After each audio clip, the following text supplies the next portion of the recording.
Hello, everybody. I tried to play the remaster like an hour ago, and it was broken as shit.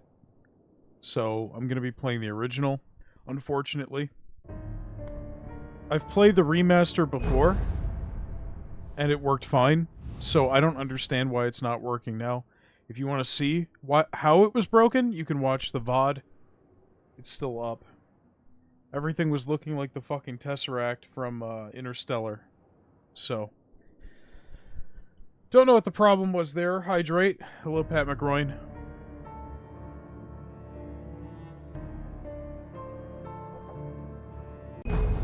Okay, so we're just gonna jump right in. I'm not gonna waste any fucking time. Hello, everybody. The one thing I'm gonna do is I'm gonna zoom in on my stupid webcam. Fuck my Chungus life, as Pat would say. Alan Wrench Wake. What? Oh, Alan Wrench. Alan Wakey Bakey. Eggs and bakey. Alright. New game, easy. I'm not here for the fucking challenge. I've already played this game before. I just want to get through it as quickly as possible so we can move on to other stuff. Stephen King once wrote that nightmares exist outside of logic, and there's little fun to be had in explanations. They're antithetical to the poetry of fear. In a horror story, the victim keeps asking why, but there can be no explanation, and there shouldn't be one.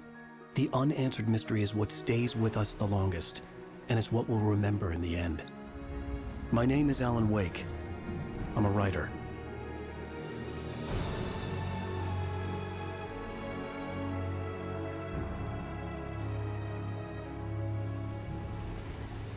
I've always had a vivid imagination, but this dream unsettled me. It was wild and dark and weird, even by my standards. So yes, it began with a dream. Get used to that. Following a typical nightmare pattern, I was late, desperately trying to reach my destination, a lighthouse. For some urgent reason, I couldn't remember. I'd been driving too fast down a coastal road to get there.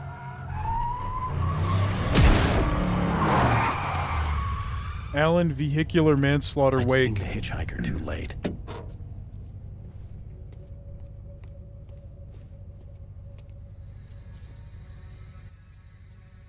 He was dead. I was convinced they'd put me in jail and I would never see Alice again.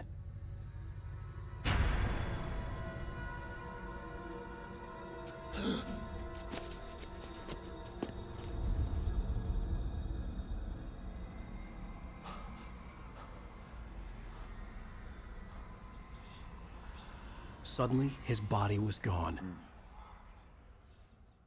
Okay. I was in shock from the crash. I could hardly stay on my feet.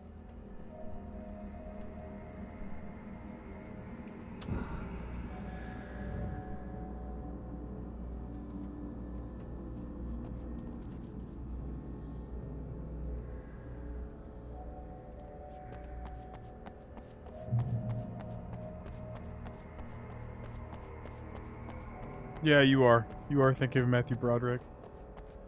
No, it's not.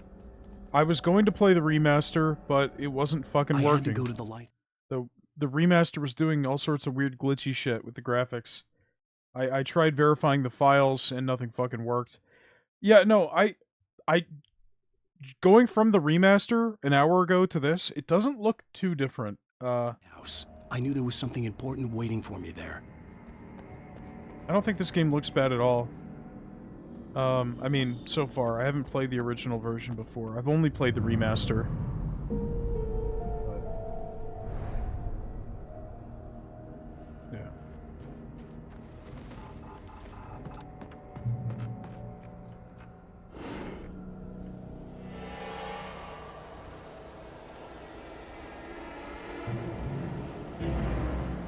You don't even recognize me, do you, Ryder? You think you're God? Ugh. You think you can just make up stuff? Ugh. Play with people's lives and kill them when you think it adds to the drama? Ugh. Ugh. You're in this story now, and I'll make you You're a joke. There would be a single readable sentence in your books if it wasn't for your editor. You'll never publish another one of your shitty stories, 'cause I'm gonna kill you. It's not like your stories are any good. Not like they have any artistic merit. You're a lousy writer. Cheap thrills and pretentious shit.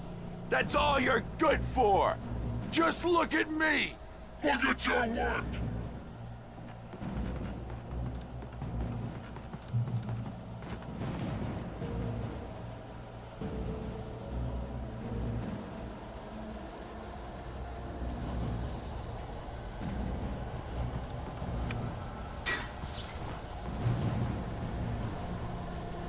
You missed your deadline! Damn. You can't stop me!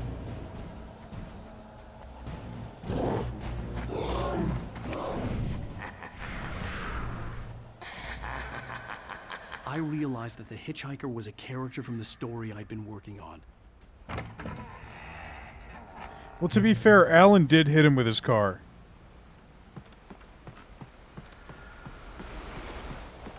Does it feel to die by the hands of your own creation?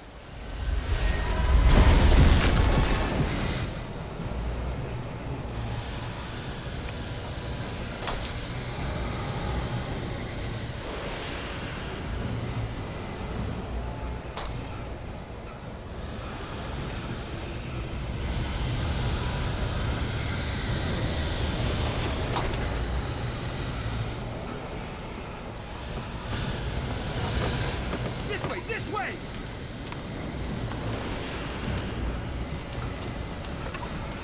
Hurry!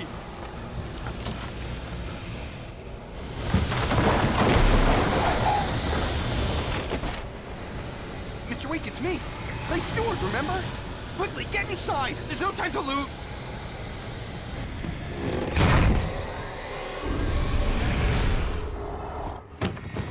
Oh no! Stop! No! Damn it, die! No! No! No!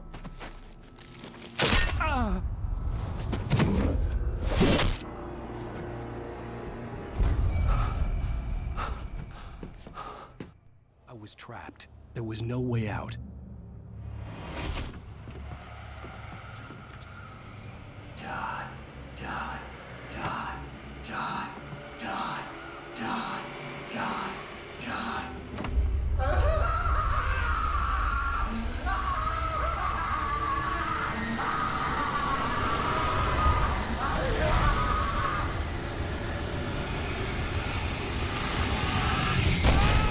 The cabin was a death trap. I had to get out.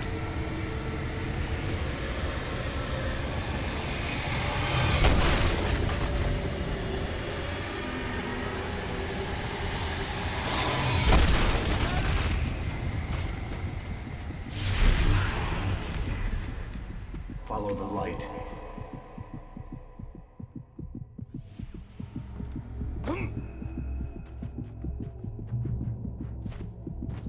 You are hurt. You should go into the light. You are only safe there.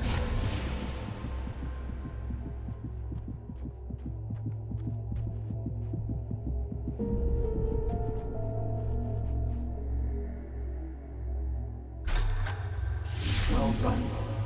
I have something important to tell you. It goes like this. For he did not know that beyond the lake he called home lies a deeper, darker ocean green, where waves are both wilder and more serene. To its ports I've been. To its ports I've been. Do you understand? No. Follow my light.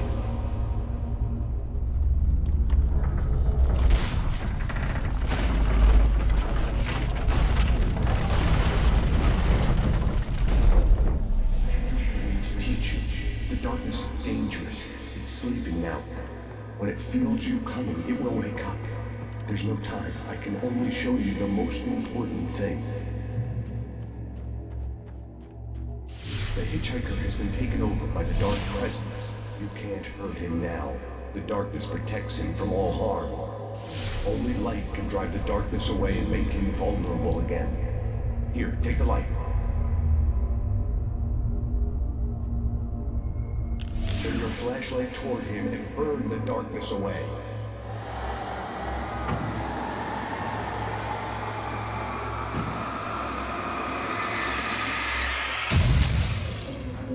You did it. Now the darkness no longer protects him, but it's still inside, controlling him. He can't be saved. He's still a threat. He is still your enemy. Here, take the gun. Now you'll die.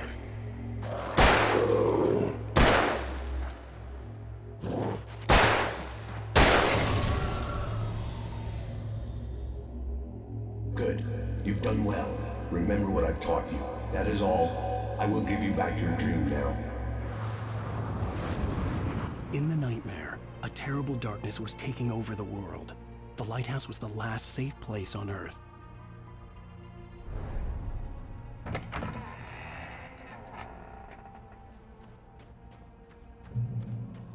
You made me this way, and now I'm gonna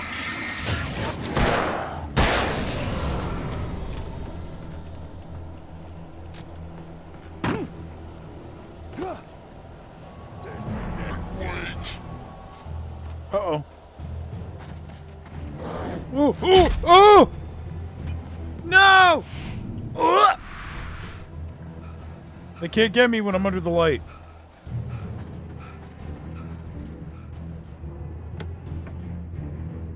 Flare gun. Oh yeah.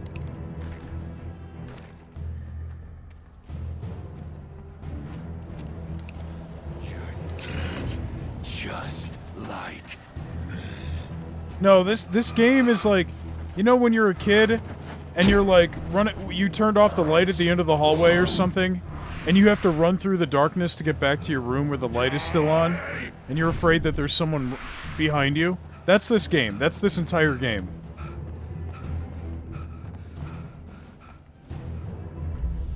I can keep this up forever.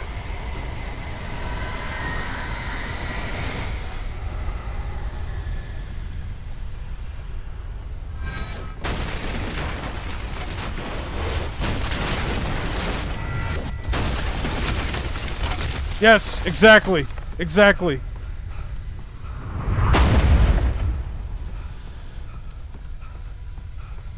That sensation is what drives this game. Oh god.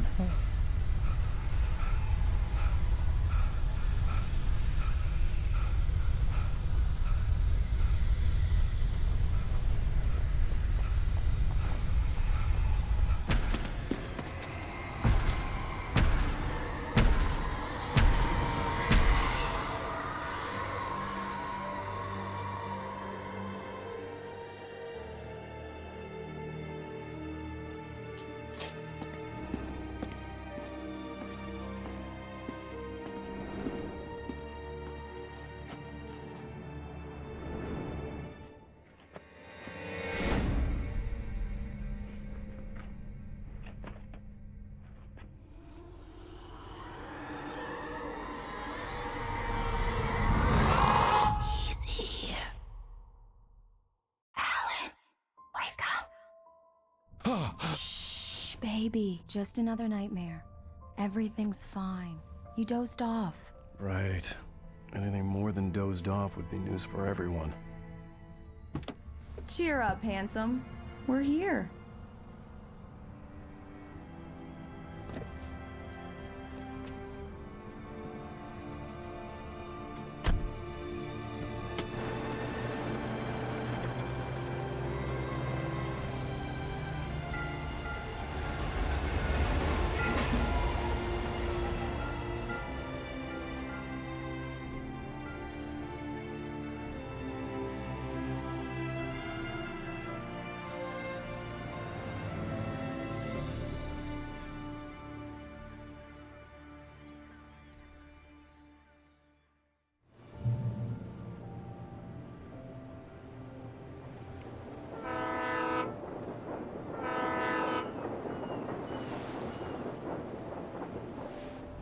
Let's act like we're on vacation. Go stand next to that old gentleman there. I want a shot of you with the town in the background. Sure. I'll even give you a title for the shot. A city boy, moments before he got eaten by a bear.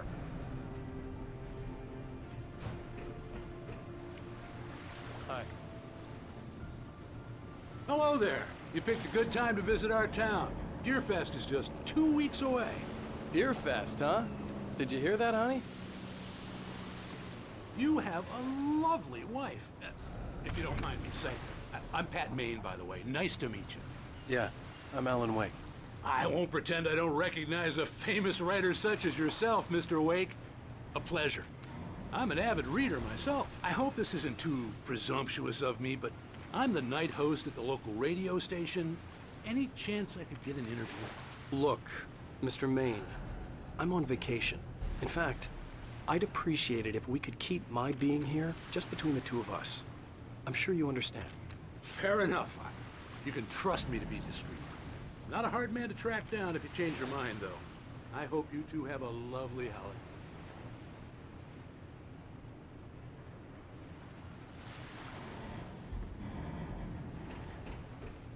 Very nice. I got a couple of really good ones. And I see you made a friend. That's cute. Right. Yeah? Hey, bestseller. How's my favorite writer? Are you there yet? Barry. Yeah. We just got here. Are the locals giving you trouble? Just say the word and I'll hop on a plane and come make sure that you're left alone, Al. No, Barry, we're fine. Great. Just want to make sure you can relax and recharge. So, how is the place? Has it gotten your creative juices flowing? Barry, we're just settling in. Okay, Al. I'll call back later to make sure you're doing okay. And you call me if there's a problem, okay? Okay.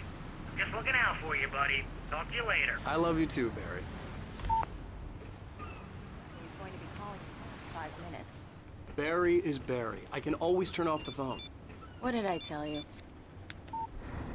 Text message from Barry. He says hi to you too. Yeah, no, they're definitely. Alan, we're here.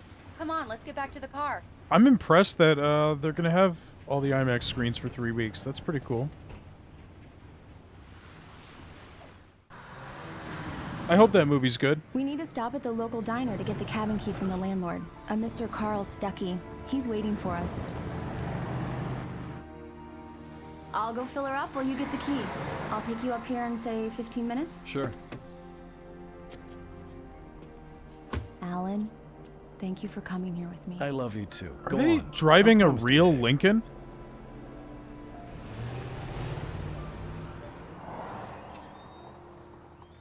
I'd forgotten there were still places like this.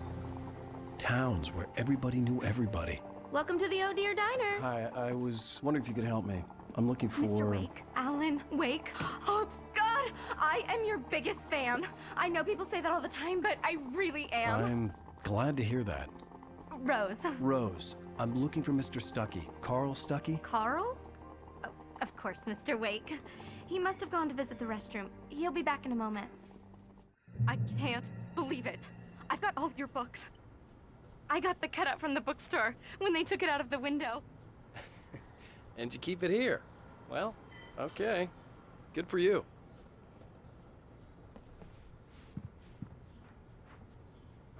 Right. So much for quiet vacation. Fall in love, 'cause it'll break your heart when you have to leave. Rusty here is no longer human.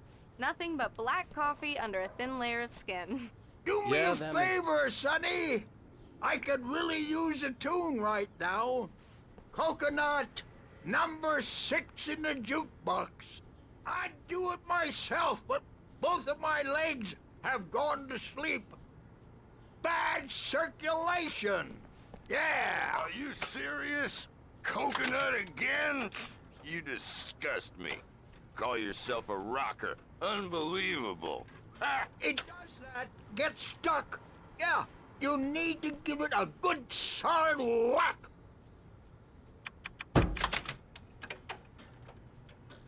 You put the lime in the coconut. Drink them both up. Now that's what I'm talking about. Yes.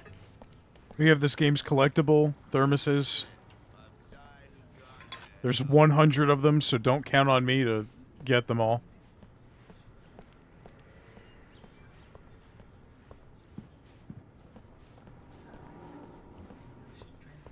Oh, I have to go that way. Okay.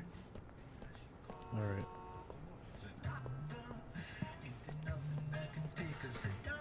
No! Don't listen to the music. Whoa! Don't listen to the music. What's wrong? Don't go in there, young man. You can hurt yourself in the dark.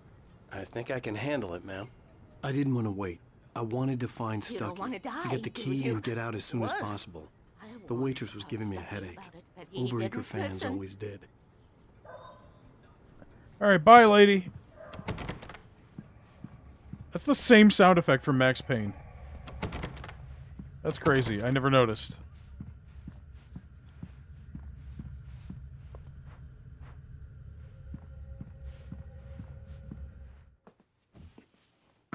Hello?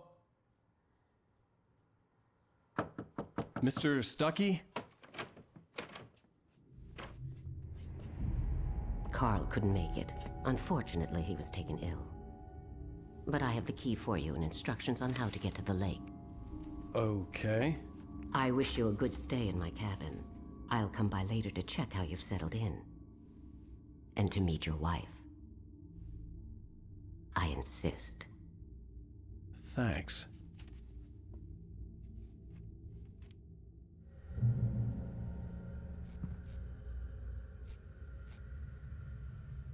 Cauldron Lake is a special place.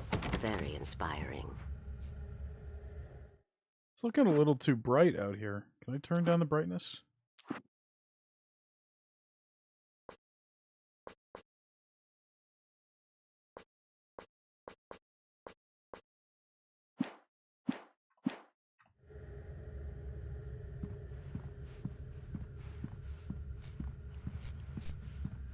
See, I'm fine, lady. You got lucky this time, young man. You can hurt yourself in the dark. This really ought to be fixed, and then I must remind Sarah.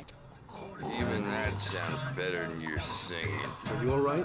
The Andersons, they're, Slow down! local musicians. We're waiting for Dr. Hartman to come pick us.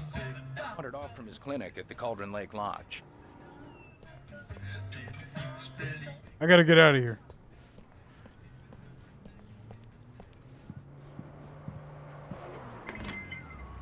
I think they're driving an actual Lincoln. Mission accomplished. The key and the directions. My hero. I got some flashlights, just in case. Hey, wait! Mrs. Wake! Your keys!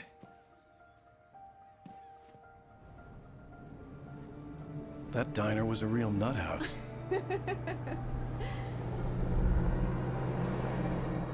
Can you believe this place?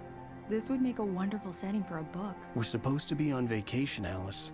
I'll figure it out when we get back home. Okay? Okay. We can talk about this later.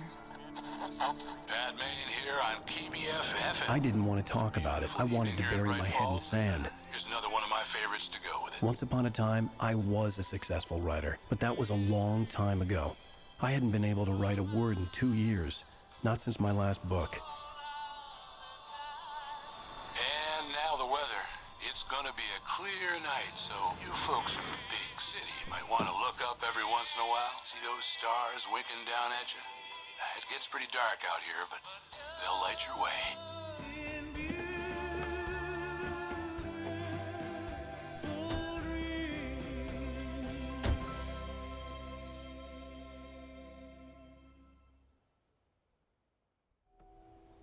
Okay. Wow. It's gorgeous, Alan.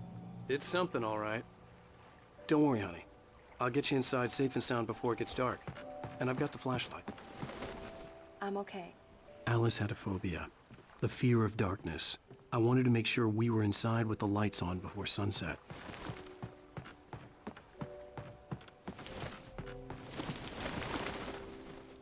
Is that normal? Are there grown people out there who are afraid of the dark? I mean, under the right circumstances, I suppose I am too, but...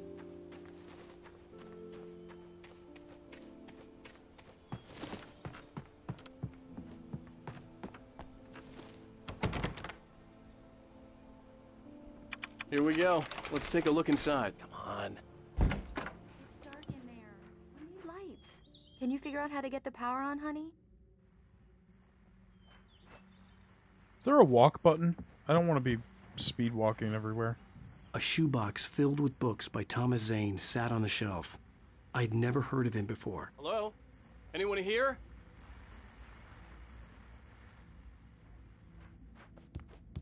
I think it's outside. Collectible thermos. Okay.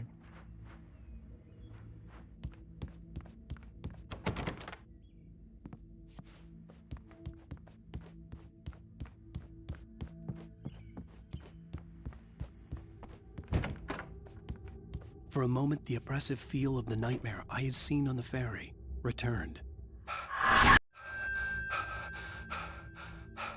Damn.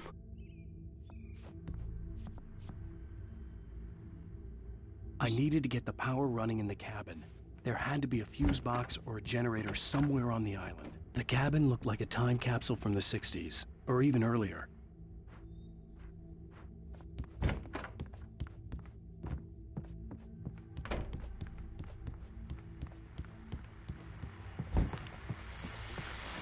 The Deerfest guests have already started to arrive.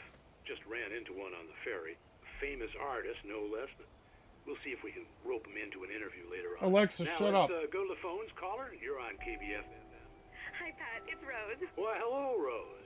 What's on your mind? I know who that famous artist was. It was Alan Wake, wasn't it? Ugh. My favorite writer. Well, Rose, I just saw him at the diner. Oh, I am so excited he's here. I'm sure he's glad to be here, too. Well, folks, I guess the secret's out. This is Pat Maine on KBF FM. And now, some music. Great. So much for keeping a low profile.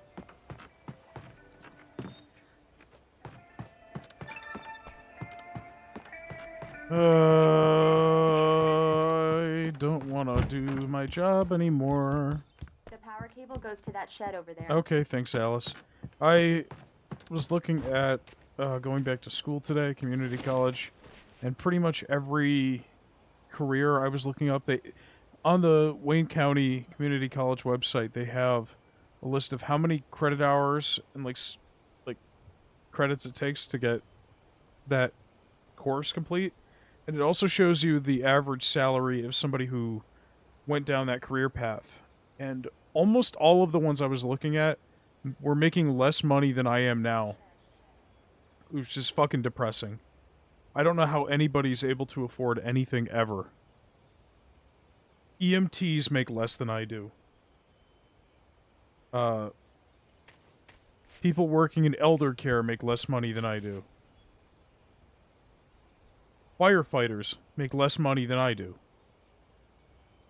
And a lot of them made just about the same as me, or maybe a few $1,000s more. I make about 50 grand a year. Like, starting this year, I'm going to be making like 50 grand a year. The island had once been the site for a love story. Maybe it would be that again. And EMTs, according to their estimates, in the area make 47 grand. That's fucking ridiculous. I don't do anything important compared to an EMT. An old generator had been connected to the power cable. I mean, yeah, but, you know, you're not... I would rather make less money if it means working from home and not having to carry 2,000 pounds in below freezing temperatures every day. So...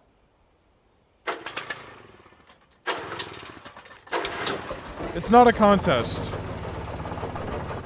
It's not a contest. I'm just saying, like, I was looking at things to go back to school for. Alice had told me about Cauldron Lake Lodge. The old building used to be a hotel, but these days it was no longer open to the public. Okay, I'll look around a bit. Sure thing. Have fun.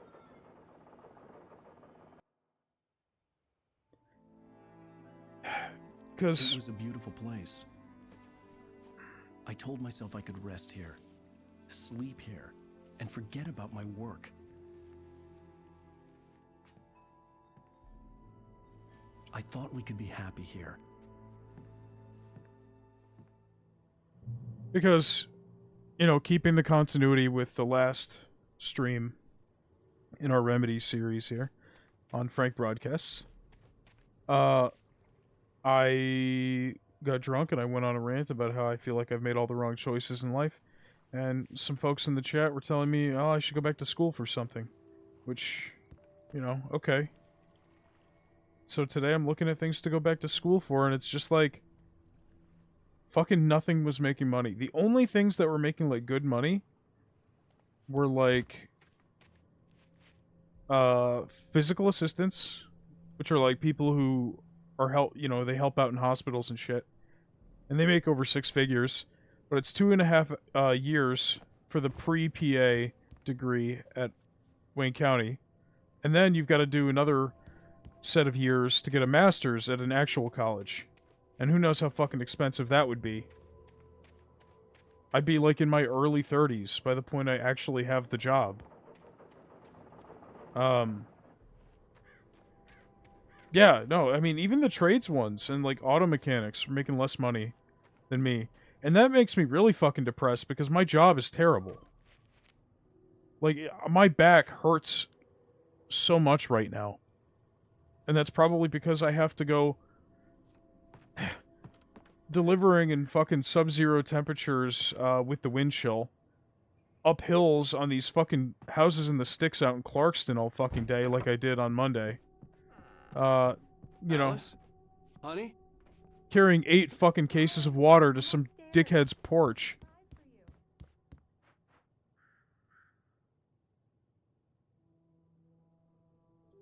You deserve to get paid more.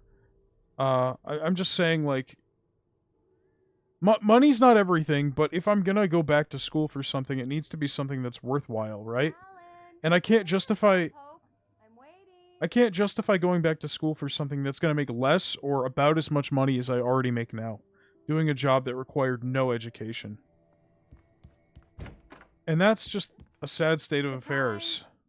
Alice? What is this? I guess I have a small confession to make. I thought maybe you could write here that a change of scenery would get you past... Damn it, Alice, everyone Hey, just hear me out. There's a local doctor, Dr. Hartman. I read a book of his. He has a private clinic here. He specializes in helping artists. Maybe So now you want to get me committed? No, it's not like that. That's not... Alan? Alan? Just don't! I don't want to hear it. God damn it, Alice! God damn it! I knew she wouldn't follow me in the dark. I needed some time alone to think things through.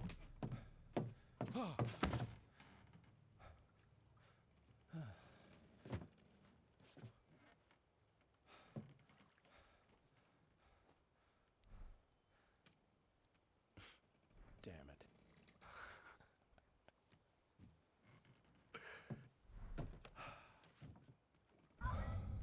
Alice?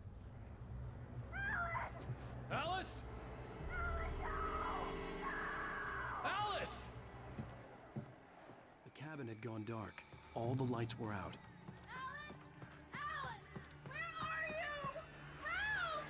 Alice, I'm coming! It's all right, I'm coming! No! What the hell? Alan, help me!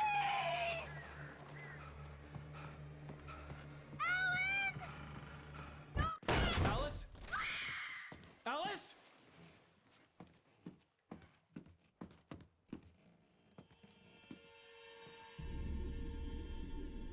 Oh no!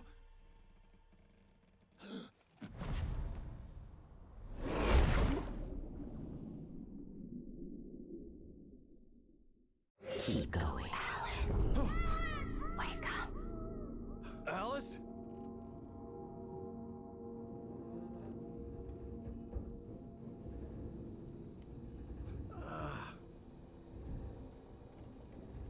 Waking up in the crashed car felt like I had woken from one nightmare and entered another. I couldn't remember how I got there. All I knew was that something terrible had happened to Alice. The phone was dead. I'd have to find help on foot. Yeah, and that's kind of like part of my rant at the end of the stream last time. was like, not only would I have to go back to school now without the aid of a scholarship, which paid for a lot of the money that I would have had to spend out of pocket, so the education would have to be more expensive now because I wouldn't have that, but I've got more bills than I used to have. And by the time I graduate and get a degree in whatever field it is, I have to be lucky enough to find a job. Otherwise, I'll be in the same situation I'm in now, except older. And then if I do get a job, I'm going to be in a job market competing with people that are like 10 years younger than me, that are getting out of college for the first time, that have the same job.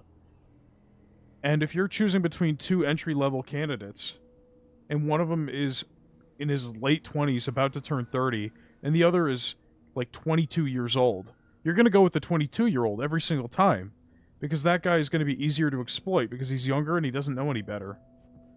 You can pay him less. Treat him worse. He's got less to lose. So I feel like I'm not gonna relitigate everything I said last time, but I know, Thomas, you weren't here for that, so that's basically the gist of it. Is like, I feel like I kind of fucked it in that regard.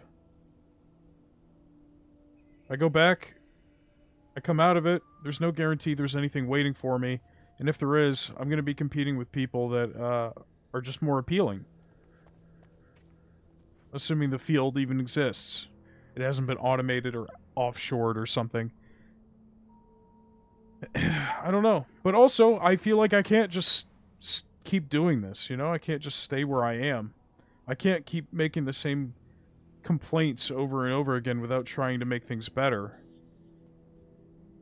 But it's just so expensive, so time-consuming, and there's no guarantee that it's going to pay off. It's a huge gamble.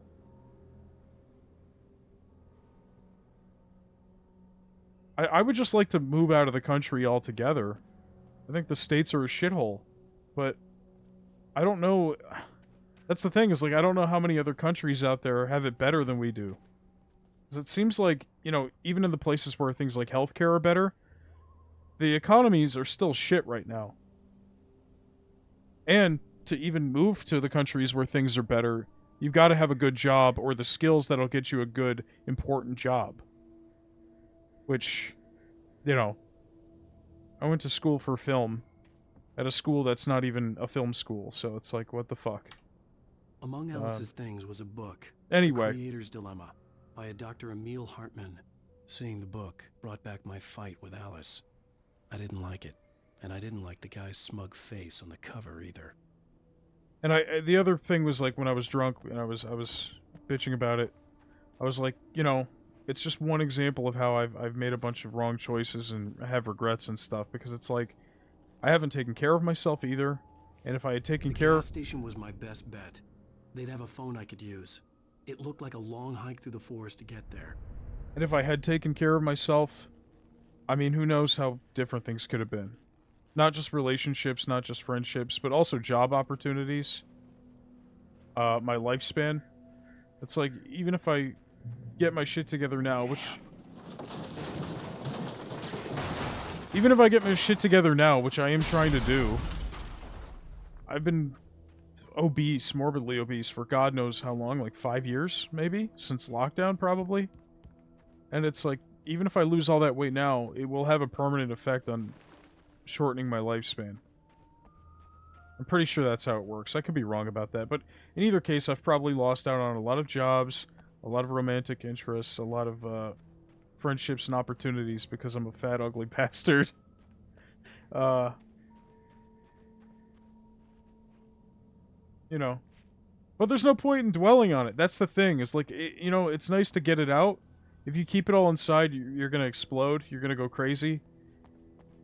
But I don't want to sound like a broken record, complaining about the same thing day after day, week after week.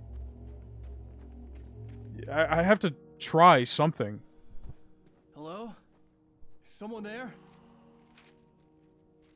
Yeah, you like a big shit. Yeah. You gotta get it out. Here we go. This is important. The loose sheets of paper were pages from a manuscript entitled Departure. That was the name I planned to use for the next novel I had never gotten started. I was named the author. I hadn't written it. I couldn't remember writing it. In the scene on the page, the hero was attacked by an axe murderer in the woods at night.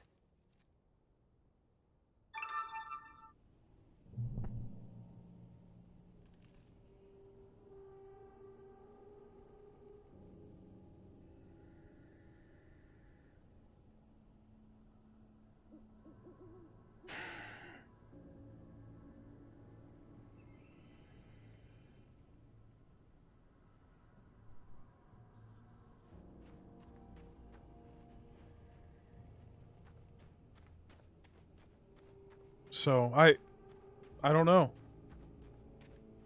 I just feel lost, you know? Anybody there? Please, I've been in an accident. I can't really go to my parents for advice because they don't know what to do either. The world's such a different place than it was when they were my age. The advice doesn't really apply anymore, and even they're struggling in a way that they weren't 10, 15 years ago, or even 5 years ago. The lights up ahead were a good sign. Maybe I wouldn't have to hike all the way down to the gas station to find a phone.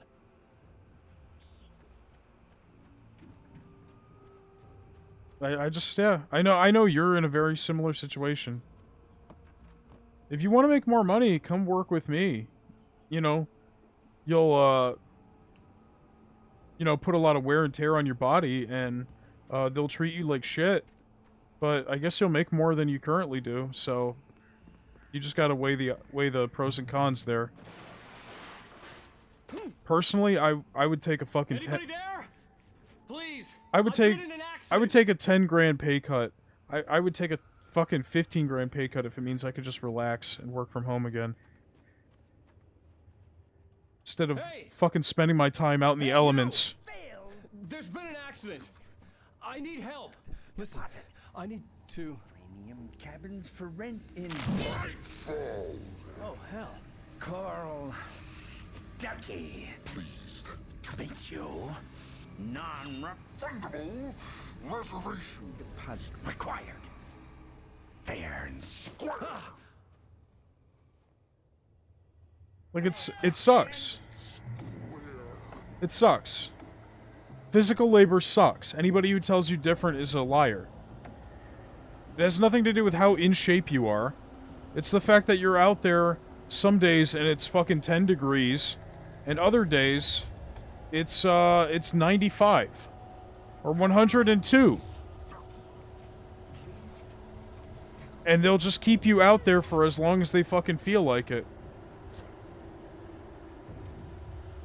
And people have fucking dogs that they don't leash up. Or, anyway, I need to focus. So, this is something fun about the game, is that you actually get to pick up different pages of the manuscript. And you get to read them. Departure by Alan Wake. The man turned to face me. His face was covered in shadows. It was hard to make him out in the darkness of the forest that surrounded us, but the axe he lifted was plain to see. It glistened with the blood of his victim. He grinned madly. The shadows were alive, distorting his features. Hey Alex, welcome to the stream. But I was awake. Have you been? The Taken stood before me. It was impossible to focus on it, as if it stood in a blind spot caused by a brain tumor and eye disease. It was bleeding shadows like ink underwater, like a cloud of blood from a shark bite. I was terrified. I squeezed the flashlight like my life depended on it, willing it to stop coming any closer. Suddenly something gave, and the light seemed to shine brighter. The emote is appreciated. Yeah, so as you go through each chapter of the game, you'll pick up pages of the manuscript, which may or may not tell you things that are going to happen. Or have happened. I don't know how often I'm going to stop and read those, or let Alan read those, but... Yeah, no, I mean, same here, Alex. It's been tough. The trucks they give us for work don't have all-wheel drive. They have regular-ass tires, and if you get stuck, you have to wait, like, 2 to 3 hours at least for a tow truck, and they make you finish your route anyway, even if your time to get off is like, if for example, I get off at 3 p.m., but if I get stuck and it says I'm not going to be done until 6:30, I just won't get home until 6:30. And, you know, despite that, they still send us out in the sticks. They send us out to, like, fucking Clarkston and Waterford, or, Monroe. Like, just out in the fucking sticks, in the woods or out in the country, where all these fucking dirt roads are that can't be plowed or salted or shoveled. They don't give a shit.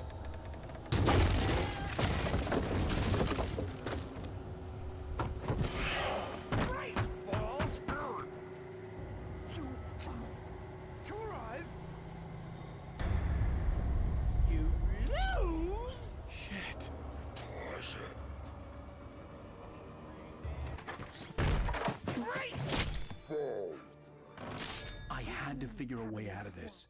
Any second now, and Stucky would be knocking on the door with his axe like Nicholson in The Shining.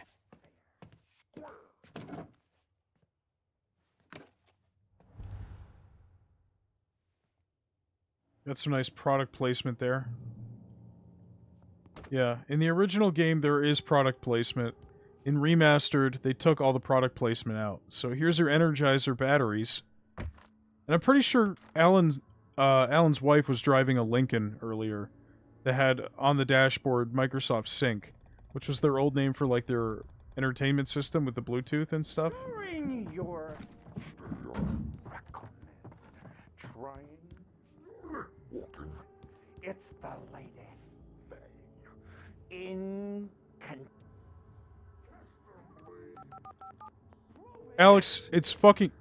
Let me tell you how bad it is, okay? Recently, they've just flat out told people that starting next month with the new schedules we're getting, you're not going to have end times anymore. So, my new start time starting February 8th is going to be 10:30 a.m.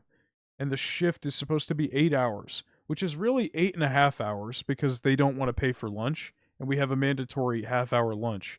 So we have a half hour where we're not paid, so I get home 30 minutes later than I should, which is already bullshit, right? But they told us we don't have end times anymore. And this is already something they've been running under the excuse of added time for inclement weather, like a safety thing. But like last week, every fucking route I got was like 9.5 hours. And their excuse is, oh, well, we're just adjusting for the weather. Well, it's okay, there's two ways to adjust for the weather. The first one is the shitty way, which is the one that you just did, which is you just took the same number of stops that you'd have on the truck during a normal day and stretched them out more. And the second way, the way that's actually respectful to your employees, is to just give us shorter routes so that we still get back when we're supposed to punch out. For me, 3 o'clock, not fucking 4:30. But they chose the first option, the one that doesn't respect their employees' time at all. What if I had kids I had to pick up after work? I mean, yeah, I get overtime, but I don't give a fuck about overtime. I give a fuck about having a life outside of that shithole place. I don't want to be there 10 hours a day, because I commute 30 minutes each way. And then I'm going to be there for 9.5 hours? I'm looking at spending over half of my day, basically, at this fucking hellhole. I'm going to be getting back at 5 o'clock when I wake up at 5 to go to work? That's 12 hours.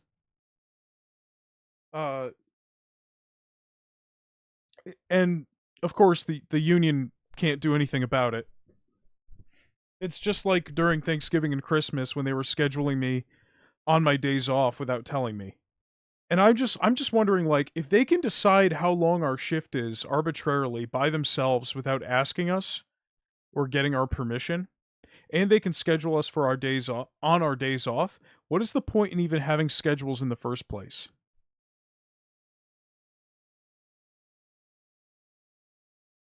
Like, why did I bother picking a new schedule when I know that they have no problem just switching people's days without asking and making people stay longer without asking? No, I know. I'm sorry, I'm getting a little heated. I hate it. I hate it. It's a fucking awful job. Hello? Hello? It's not worth it. I get paid. I'm going to get paid. Oh, the other thing is, and this is a new one, which I don't know if I've talked about on stream, but they haven't been giving people their raises. So that's a new thing. People are supposed to get raises every 6 months, and my 2-year anniversary was on December 4th, and they haven't given me my fucking raise at all. I went to them weeks ago about this, and they said, oh, it's a glitch in the system. We'll adjust it. You'll get back pay, blah, blah, blah. Didn't happen. And I go into the WhatsApp group chat where a bunch of other drivers are that we have for the union. And people are also complaining about it. And one of the union stewards said that they're withholding raises on purpose because they're trying to dispute the time in which they're given. The company is now trying to argue that instead of giving us our raises every 6 months since our start date, it's now going to be every 6 months from the union ratification date, which delays the raises by several months for most drivers. There's nothing in the contract saying they can do that, but they're doing it anyway. It's just blatant wage theft, which is a felony. So everyone involved in making that decision and enforcing it should be in prison. But they're not. They're getting away with it. I'm currently tallied up like there's at least $200 in back pay that I'm owed from the start of December until now, over the past 6-ish weeks. I don't understand how they're allowed to get away with this, and we have to be the ones waiting for months to go through the legal system to get an arbitration after filing a grievance through the union. Like, how is this not just an instant penalty for them? I'm going to be making like 50 grand a year, or like 48 something grand a year if they're going to keep withholding my fucking raise for me, which... And it's like... that... And you know, on top of it all, I'm delivering in below freezing temperatures, below zero. If you count the wind chill, with the fact that it's like just standing 10 degrees with the heavy winds and shit on these dirt roads, moving on average like 1,800 to 2,000 pounds a day. It's not fucking worth it. This is bad. And what I was telling Thomas... Uh-oh! And what I was telling Thomas was, earlier today, I was looking at Wayne County Community College for just like associate degrees and stuff, or like bachelor's degrees, whatever, trade school training, you know, that kind of thing. I'm like, okay, well, you know, maybe I should go back to school. Maybe I should figure something out. I can't just sit here like a broken record complaining about the same thing day in, day out. Yeah, well that won't matter because they'll just... I think that's what they want. I think they're trying to abuse us on purpose so that everybody who's been with the company and knows how much better things used to be will quit, and they can hire in a bunch of new people who have no expectations and who will also be paid less because they just got hired. Yeah, the Teamsters are fucking useless. Fuck them. I mean, don't get me wrong, it's still better than not having a union. But, labor unions in this country are a fucking joke. Thanks, Reagan. Appreciate it. Really appreciate that. So I was looking for stuff, like courses and degrees I could go back for. And on the Wayne County Community College website, on the Wayne County Community College website, they list about how many credit hours it takes. And also, are you guys too scared? Or...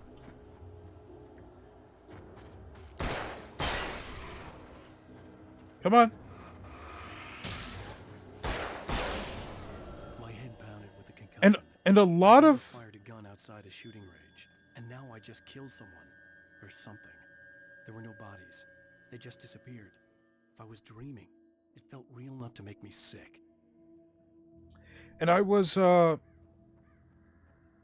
I was looking at the section where they show, like, the average salary for graduates for those degrees, and, like, with the corresponding field. And what shocked me is that a lot of them were making less money than I would this year. Like, I'm like, okay, how about an EMT or a firefighter? And I looked it up, and according to their own statistics, the graduates make like 47 grand a year. Or like 51 grand a year for firefighters, 47 for EMTs. Why in the fuck would I ever spend years of my life re-speccing, or, you know, into a new career if it's going to make less money than I do hawking fucking groceries? Because I'm not going to have the help of a scholarship this time. Also, check this out. You can find hidden caches of supplies by shining the flashlight on surfaces, and they've got like an invisible ink thing where you can see arrows. Hawking Tua, that's right.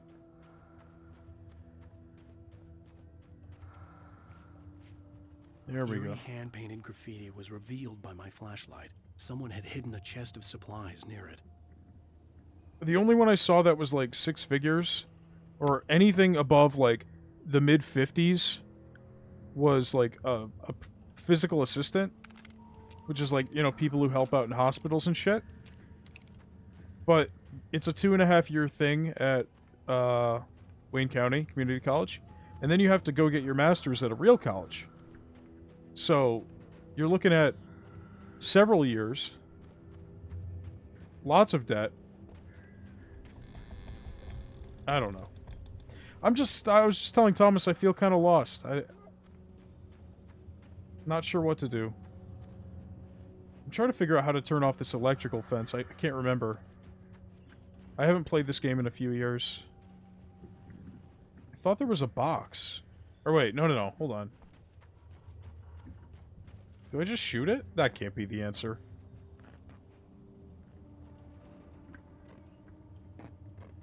Oh, duh, I'm a moron. I thought I already turned this off. Okay, whoops.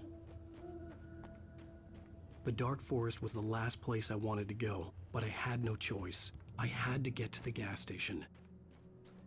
Yeah. It's rabbit season.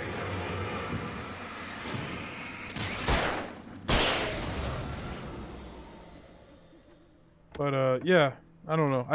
I had this... When I finished Max Payne 2 the other day, in my Remedy marathon, and... I was kind of going on a similar rant that I was now about, like, you know, how much the economy sucks and how much I wish I had a job that paid decently, but I don't want to relitigate that or have the same thing over and over. Because again, I don't want to be I can't fucking talk today. I don't want to be a broken record. I was going to say broken Beckard. I don't know what's wrong with my brain. But Rose knew she had been gushing, but right now, she didn't care. As far as she was concerned, her brief meeting with Alan Wake was literally the high point of her life. She watched as he got in the car with his wife. She was pretty, confident, at ease with Wake. Not like Rose. They were perfect for each other. She'd have given anything to be called their friend. Aww. Okay. Too much talking during the podcast. Yeah. We recorded the Peacemaker episode this morning. I think it came out okay.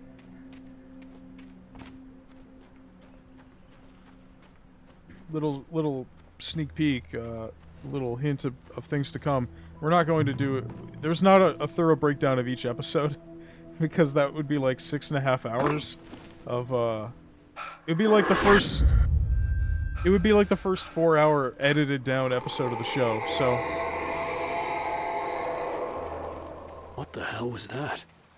So we ended up just, talking about the characters.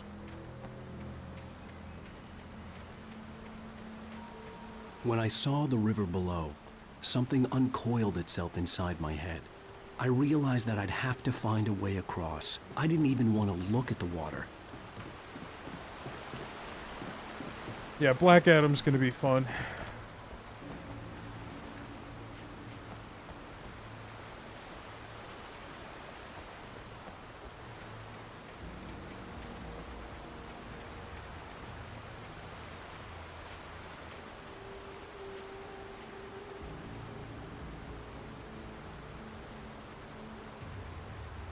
Yeah.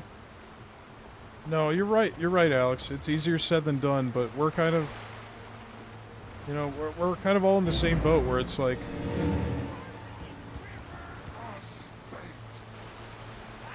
I don't know. Hey, Joe. Stucky was still out there, in the dark, stalking me. Hydrate? I gotta get more water. Oh, did I just pick up a battery? I think I did. Was it Energizer or Duracell? I can't remember. Oh no, Duracell batteries are Pikmin 2.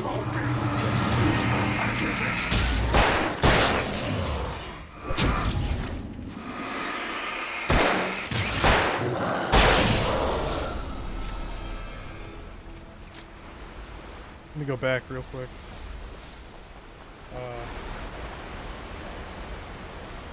I don't know. I wish I knew. I wish somebody could just tell me the exact right things to do, and I would do them.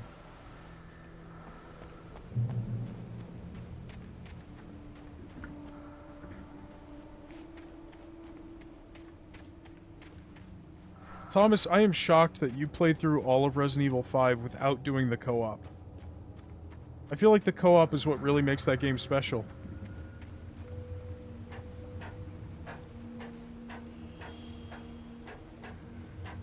Okay, what's up here?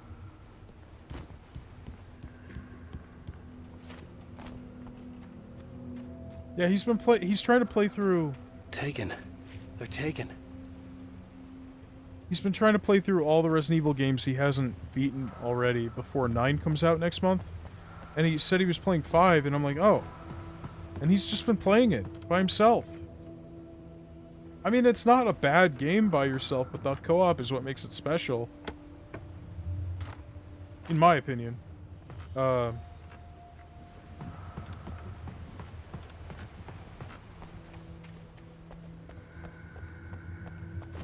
Have you fought Wesker yet?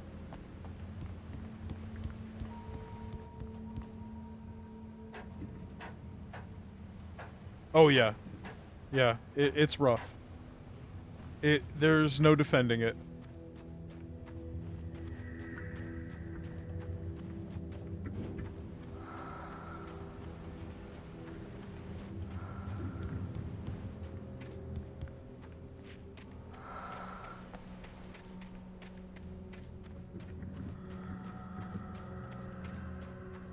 The staircase was broken.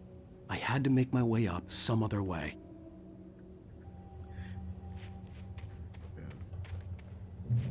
Joe, how have you been today?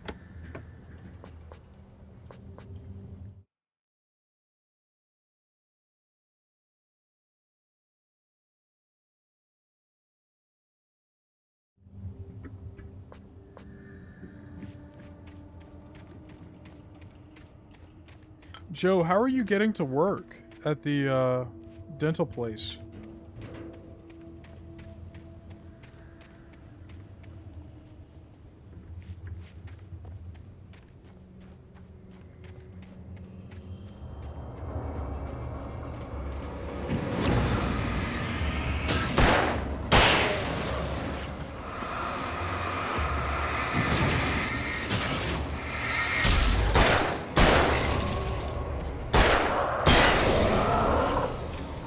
Oh, shit. Well, that's convenient.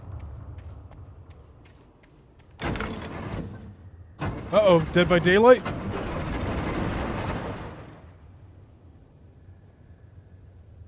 See, I'm jealous. That's what I want. I want to be able to just walk to work. I want work to be like a 10-minute walk from my house.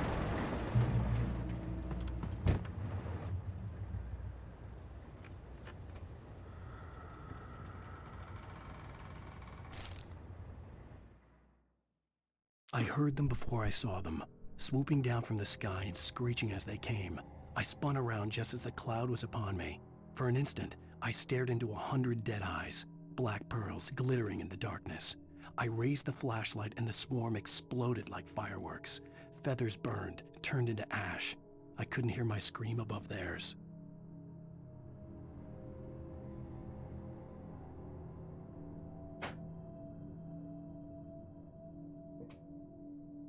All right.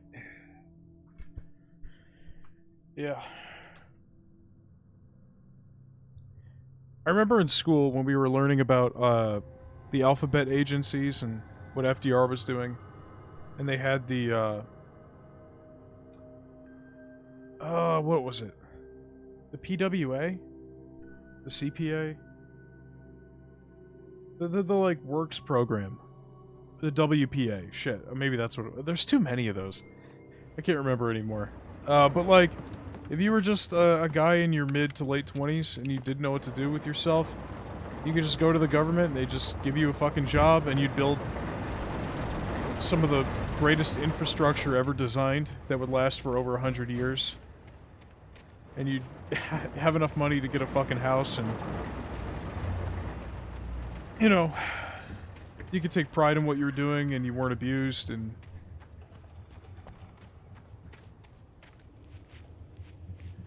Now you have to, like, fight with 20 other people to get a position at McDonald's. I was gonna say a Mick position, but that I realized how stupid that was. Okay. Alright, that's a dead end.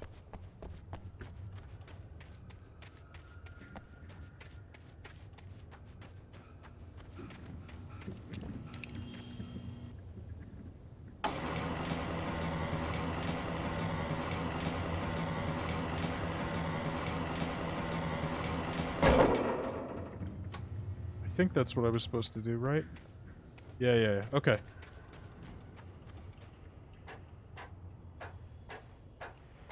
Yeah, I gotta go back for something, but I don't know what. I was looking, but I'm not gonna... I can't bring myself to go back for something that's not gonna pay considerably more than what I'm doing now, which I got with zero schooling.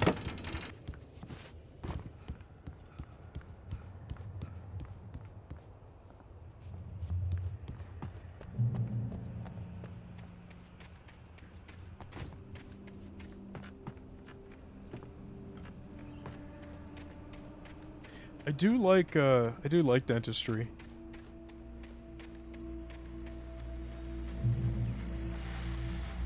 That's a lot of schooling.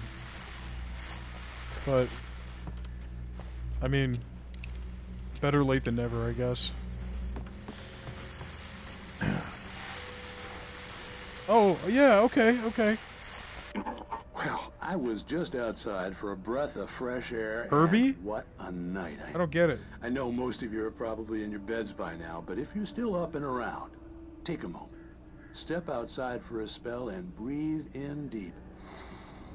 The weather is absolutely still. The sky is crystal clear. It's like the forest is quietly breathing along with you. As you listeners know, I'm I was a gonna night say, owl, Herbie and is on the nights car. like this, I The wish living I wasn't car. cooped up in the studio.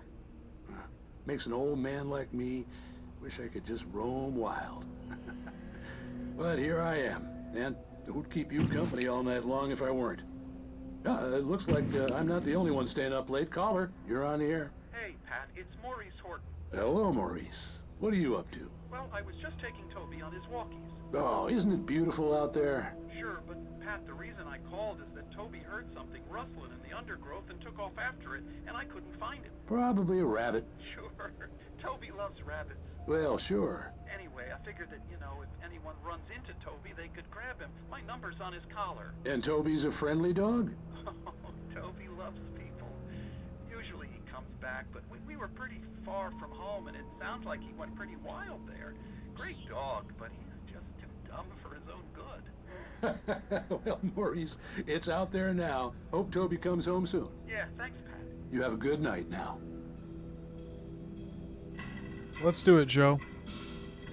I'm in the same situation where it's like I don't have the drive, where it's like it's a lot of money, it's a lot of time to commit,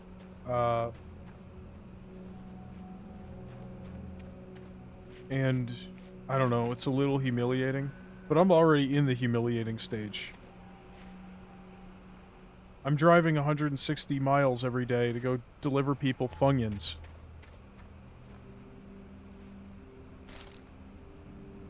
Stay-at-home sugar baby.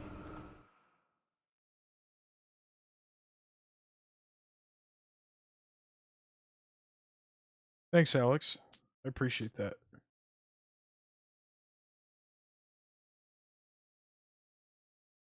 At first, I kept finding the pages as if by accident.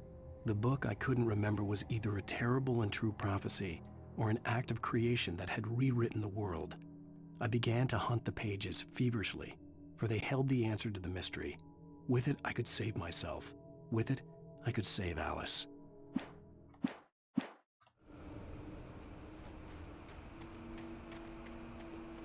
You got stuck in the snow? What, like just now?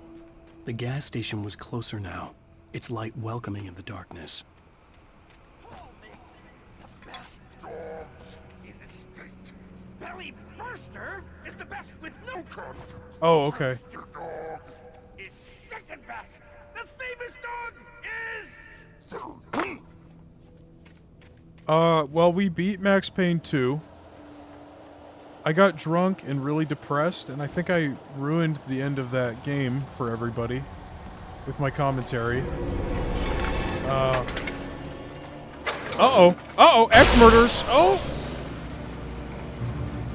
But, Max Payne 2 is over. If you want to go back and listen to it, you're more than welcome to. And now we are playing, Alan Wake, which was their next game after Max Payne 2. It's about a writer named Alan Wake. He's on vacation with his wife in the Pacific Northwest. And, she has gone missing. She was kidnapped by ghosts. And so, we need to find our wife.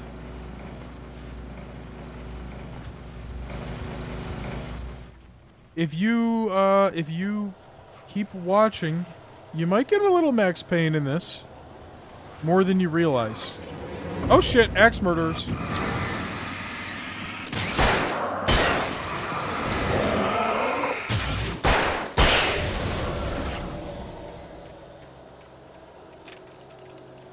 It's a bit of a cliche, but Alan is a writer. And part of what's fun about the game is it kind of feels like Alan himself and the whole game story is... It's kind of unreliable.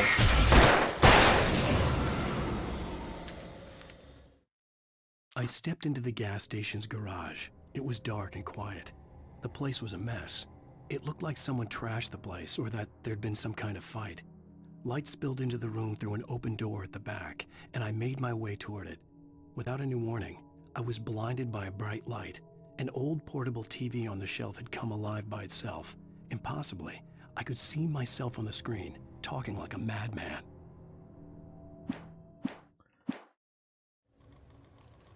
Yeah, I like the dentist. I like going to the dentist. It kind of turned me into a masochist. I like doing my own dental hygiene stuff. It's very satisfying. So... I know it's a shitload of schooling, though. Probably a shitload of debt, too. But, you know, at least I could go to my, grandma's house and my Baka's house. And when she, you know, asks me if I have a fucking job, which she's always certain I don't, just because I don't like to talk about work, I can tell her that, and she can actually be proud of me. She'll still call me fat, though.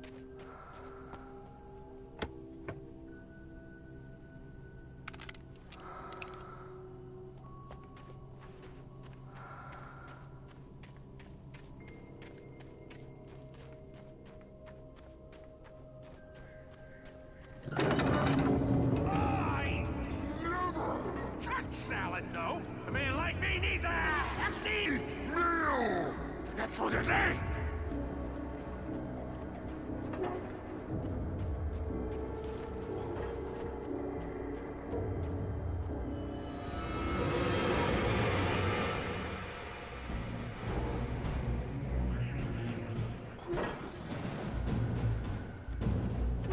Yeah. Both my grandpas are dead, but both of my grandmas are still kicking. Oh, fuck you! Fuck you! Ah! No! Alan! Alan! You need to get it together, man. Fucking dodge!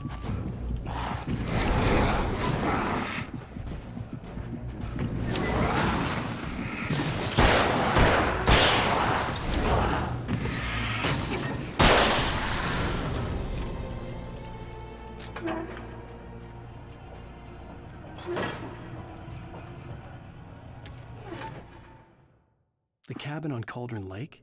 She asked. The sheriff looked at me suspiciously. The early morning light flooded through the office windows. Oh, and something else about Alan Wake that I don't think Alex and Joe... But I couldn't tell her the truth of what I'd faced the previous night. She'd think I was lying or crazy. She'd lock me up, and she wouldn't. Not only is he a writer, and not only has his wife been kidnapped by ghosts or something, he's found these mysterious pages from a book written by him that he has not written yet. Departure by Alan Wake. And they're just scattered throughout the woods, and they're kind of telling the events of the story, past, future, and present. So, it's telling us shit we haven't done yet, which is cool. I need to rewatch those. That show was so good.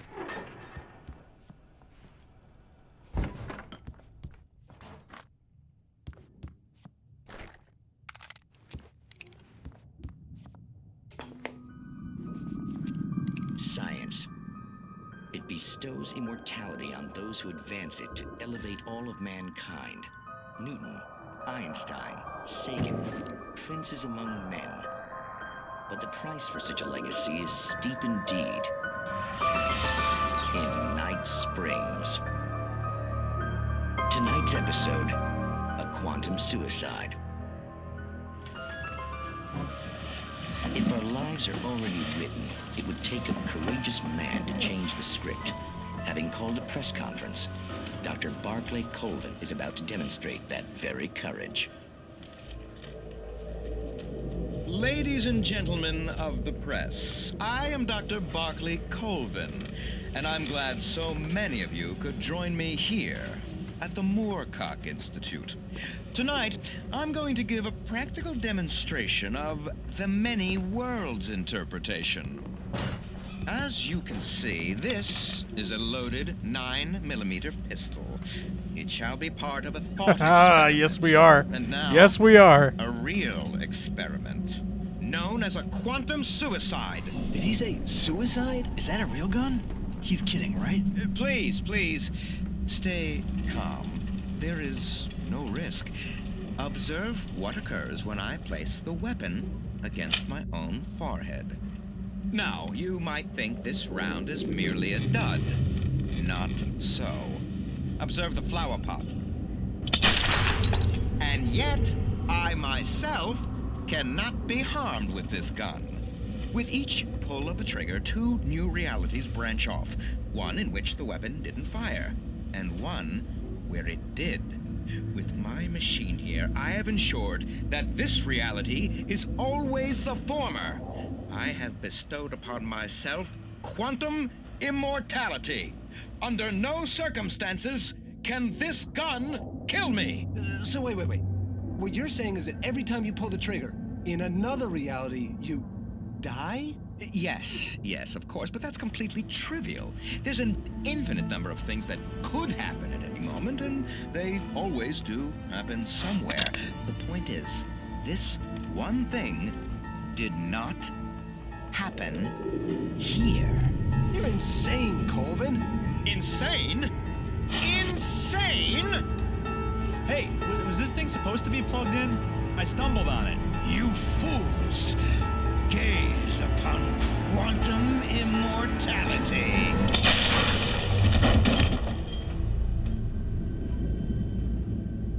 Poor Dr. Colvin, felled by his own hubris or the ignorance of the masses. Perhaps he should have left the crate unopened, the decaying atom unobserved. Curiosity often kills the cat. In Night Springs.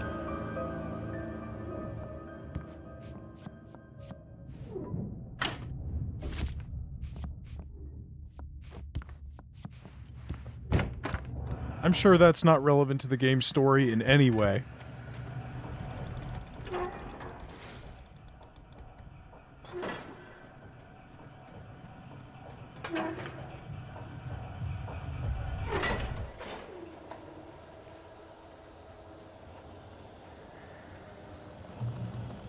Wait. Somebody said something about mouth play earlier. What? Thomas, elaborate. What is that? Explain. Changing a spark plug for the is not as simple and as you might think. It can be dangerous. It requires... I like playing in my mouth. I like what Joe said about saying, "Open up!"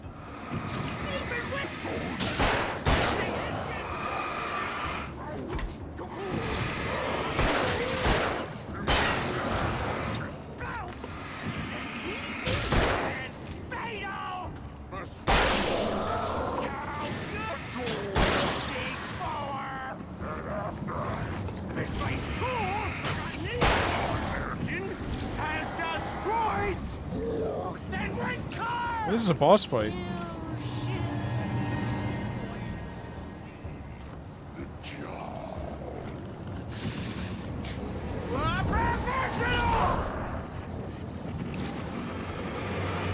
I think he's stuck. Are you stuck?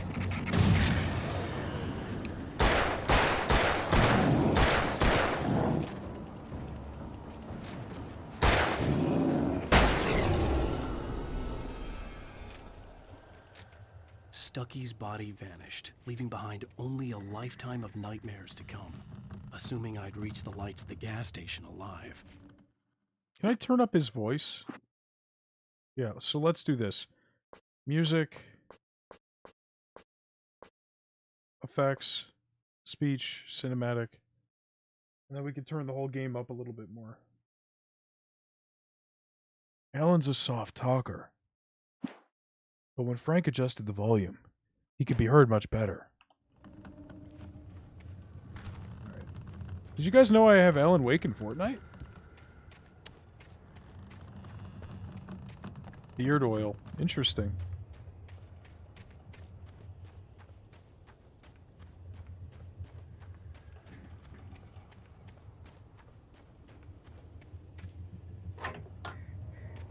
I can't wait to run my fingers through your beard after you start using it, so I can feel the difference. It'll be like petting a sheep.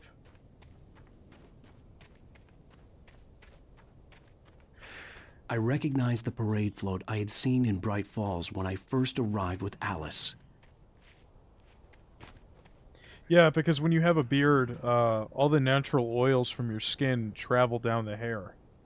And so it leaves the skin drier and more prone to, like dandruff or just itchiness or, well, you know, anything dry skin related.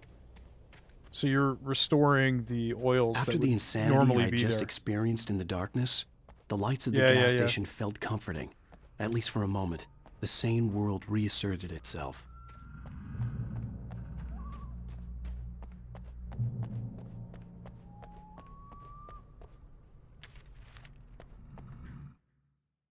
Stucky spat on the garage floor and tried to shake the cobwebs from his head. Ever since the couple never showed to pick up the keys, things had been fuzzy. Yeah, you Something, can, but a feeling caught his attention. Stucky looked up and that's not what stared it as his is. brain It's tried like in vain to process the horror before him. He stumbled back, knocking over a can of oil. A black pool spread across the floor while he struggled for a brief moment, then let go as the unrelenting darkness engulfed him.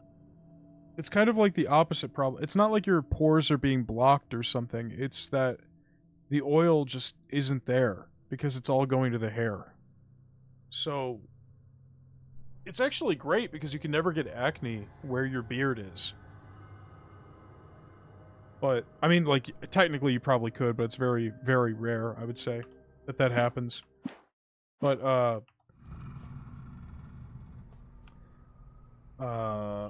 like, the only time I ever think I've had a breakout in my beard or, like, around the edges of my beard is when COVID was still at its peak and I had to wear a mask to work every day. Because then all the oils and shit from my face were just trapped because of the mask. I had to get inside the gas station to find a phone to call for help. Yeah. Okay, how do I get in here? Oh, shit.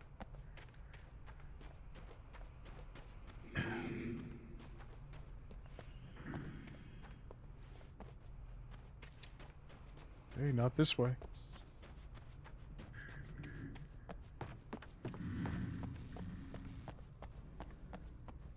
The garage was a mess. It looked like someone had trashed the place, or that there'd been some kind of fight. All right. I'll keep writing. Outside, there's only darkness. Outside the cabin, outside the story, there's only darkness. I can feel her presence in the dark. Just now, I could smell her perfume in the room. I'll reach her. I'll fix it up.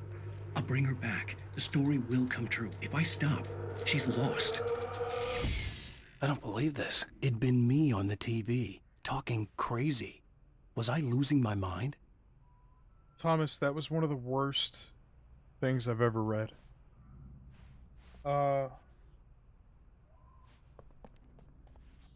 Hey, nobody ever said Alan was the best writer. And that's worth keeping in mind.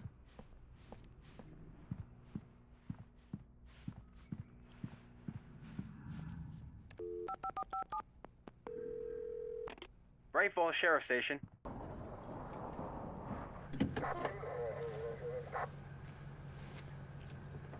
Ass hair. Oh, thank God, Sheriff. Sheriff Sarah Breaker. You are... I'm Alan Wake, but listen. I was in a car crash. My wife, Alice, she's missing. Calm down, Mr. Wake. We were staying in a cabin on the island, on Cauldron Lake. There's no island on Cauldron Lake. Not since the big eruption in the 70s. Please, I can take you there, okay? You look like you've taken a pretty bad knock to the head. Are you okay? Listen. We'll figure this out. Please get in the car. We'll swing by the lake and then we'll go to the station, okay? Mr. Wake, have you seen Stucky, the guy who owns this place? I realized I couldn't tell her what had happened in the forest. She wouldn't have believed me. And then she wouldn't have helped me with Alice.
on with the show, folks. Previously on Alan Wake. I came to Bright Falls with my wife, Alice. Thank you for coming here with me. I thought maybe you could write here. I don't want to hear it. God damn it, Alice. Now, she's missing. Alice?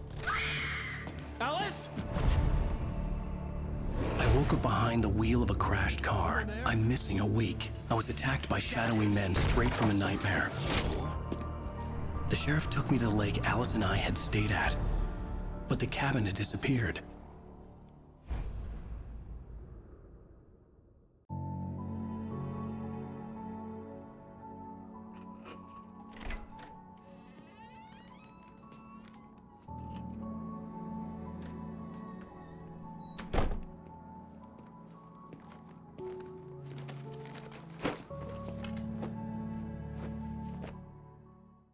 Honey, I'm home. Okay. Back here, sweetie.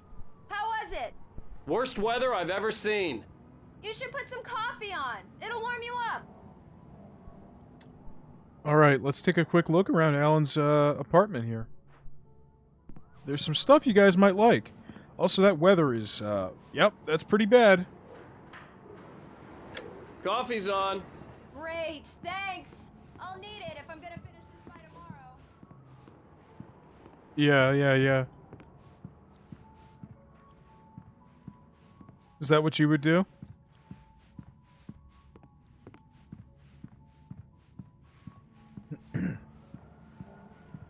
She in her office? Yeah, I'm not going to talk to her. Hold on. Do they live in New York? I forget where they live. I think they live in New York.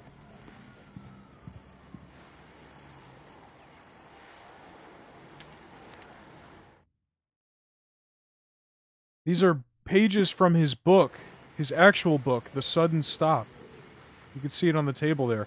In a very familiar font and art design from something else you may remember. Let's read these. It's true what they say about the fall and the sudden stop at the end. I'd lain here in the snow while the lurid chain of scenes that had led me here kept playing in my head. A rerun of my own private snuff movie. A memory of my corpse. Alone at my own wake. Thinking in metaphors again. The femme fatale was gone. Only a sour taste remained of the kiss that killed me. Sound familiar? Oh, we have another one. This was a late goodbye. 13 years after I'd gotten my revenge, it had finally caught up with me. It had been a long time to bear the pain. My blood painted the snow red.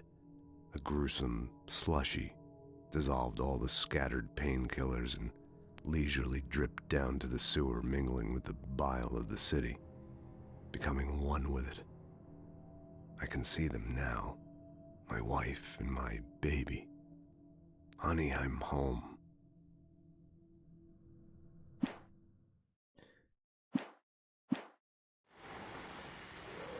So that is from Alan Wake's book called The Sudden Stop. Here's another one. Let's see, we have... these are all part of a series called Alex Casey Thrillers. So the character's name is Alex Casey. I'll tell you in a sec. You got Return to Sender, What I Can't Forget, Alex Casey, The Things I Want, and The Fall of Casey. And then The Sudden Stop, which looks like his latest book. We got dual pistols there. So for anybody who hasn't put it together, yes, that is Max Payne. They don't have the rights to Max Payne anymore, so they have to obscure that a little bit. He's Alex Casey now. And I think what we just read is Remedy's... Because Remedy, again, Max Payne 2 came out in 2003. Alan Wake was... years later, and they don't have the rights to Max Payne anymore because they're owned by Rockstar. So I think what we just read is Remedy's canon ending for Max Payne in their head. 2008? Yeah, so this would be 5 years later.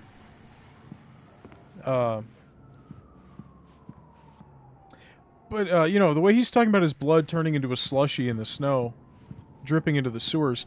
So the gamer house object in question would be, I want an icy machine. Like the kind they have at the movie theater.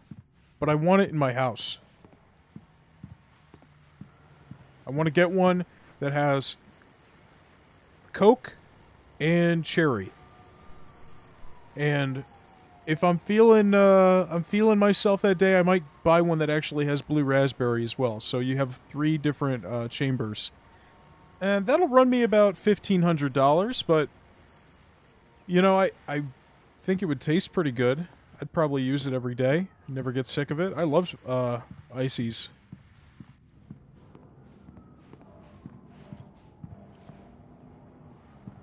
Oh, hey, I just finished those cover mock-ups. They're on your desk. Tell me what you think.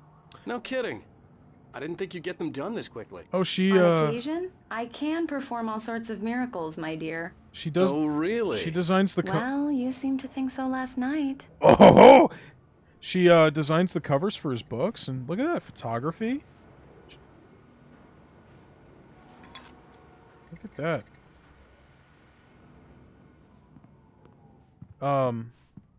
I disagree, Thomas. I think Mountain Dew for a movie theater icy is unseemly.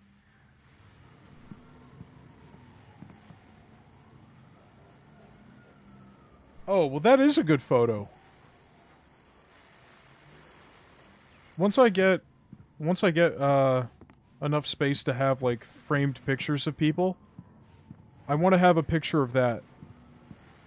Yeah, in like a I've thought about scrapbooking recently. I've also been thinking about getting an Instax camera or a Polaroid or something. The problem is the actual sensors on those cameras are really shitty for most of them.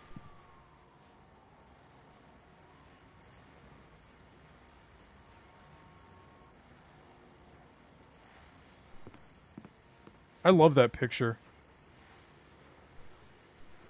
These look really good. Sure, until Barry gets his hands on them. Which, by the way, will happen over my dead body. The last time was the last time. Oh, and speaking of Barry, he called. Alan? Alan, please check the fuse box.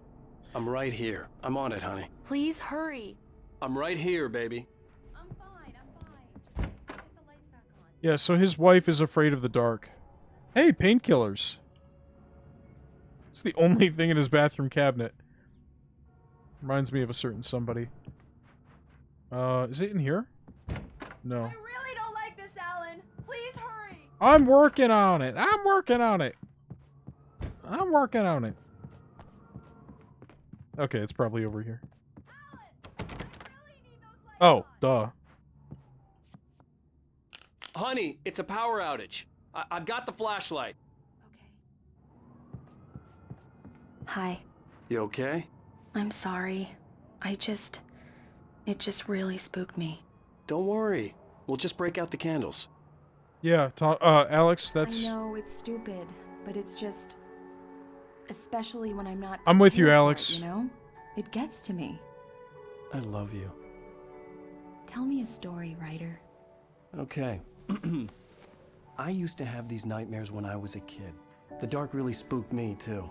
When it got really bad, my mom gave me this old light switch. She called it the clicker. The clicker, huh? Yeah.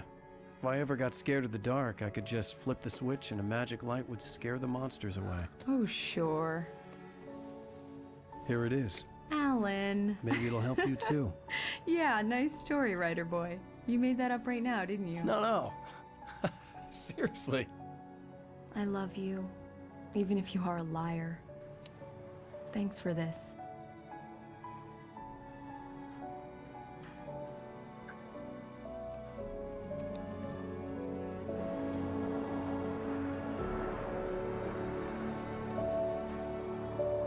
A few weeks ago, somebody sent me a picture of one of my pictures that I took on their wall. Any nausea, disorientation, anything like that?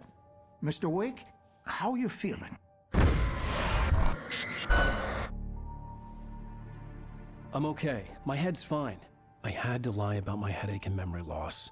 He'd send me to a hospital for tests. I couldn't leave without Alice. Very well. I don't think you have a concussion, but you've obviously been through quite a shock. You should take it easy for a couple of days. Thanks. Well then, Mr. Wake, we're done here. Yeah, so it was like pictures I took for a band, and the guy sent me a picture of him. Yeah, so he's got his dad, him and his dad and some other folks were in the band, and I took pictures for the band. And then he sent me a picture of the framed still from one of the ones I took on his dad's wall, because it was like a close up of him and his dad. Yeah. Well, it's Cameron. It's Cameron's band, but not that band. It was like a different band that he was in with his dad and some other people. But still. If the pain gets any worse or you experience any other symptoms, you should come see me. I'll let you get on with it then. Sarah, Sheriff Breaker, is waiting for you. She's very good at her job. I'm sure she can locate your wife and... Doc Nelson was the image of a small-town doctor. Sheriff Breaker had called him to the station to take a look at the cut in my head. Yeah. Be good to decorate the walls with pictures you take yourself, for sure. Hey, how's it going? I know I shouldn't be back here. Thank you for testing the lights, Miss Weaver. Everything seems to be fine. I don't have the luxury of being complacent, Deputy Grant. The bulbs will need changing soon. You can't change them in the dark. I'll be sure to take care of it, Miss Weaver. Have a nice day now. Very good. I'll come back later on to remind you, just in case.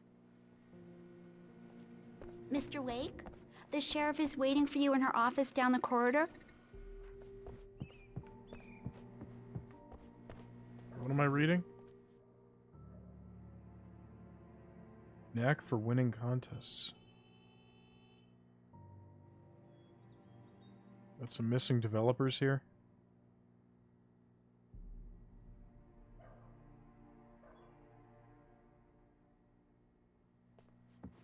Wait a minute. Oh, okay. Come in, Mr. Wake.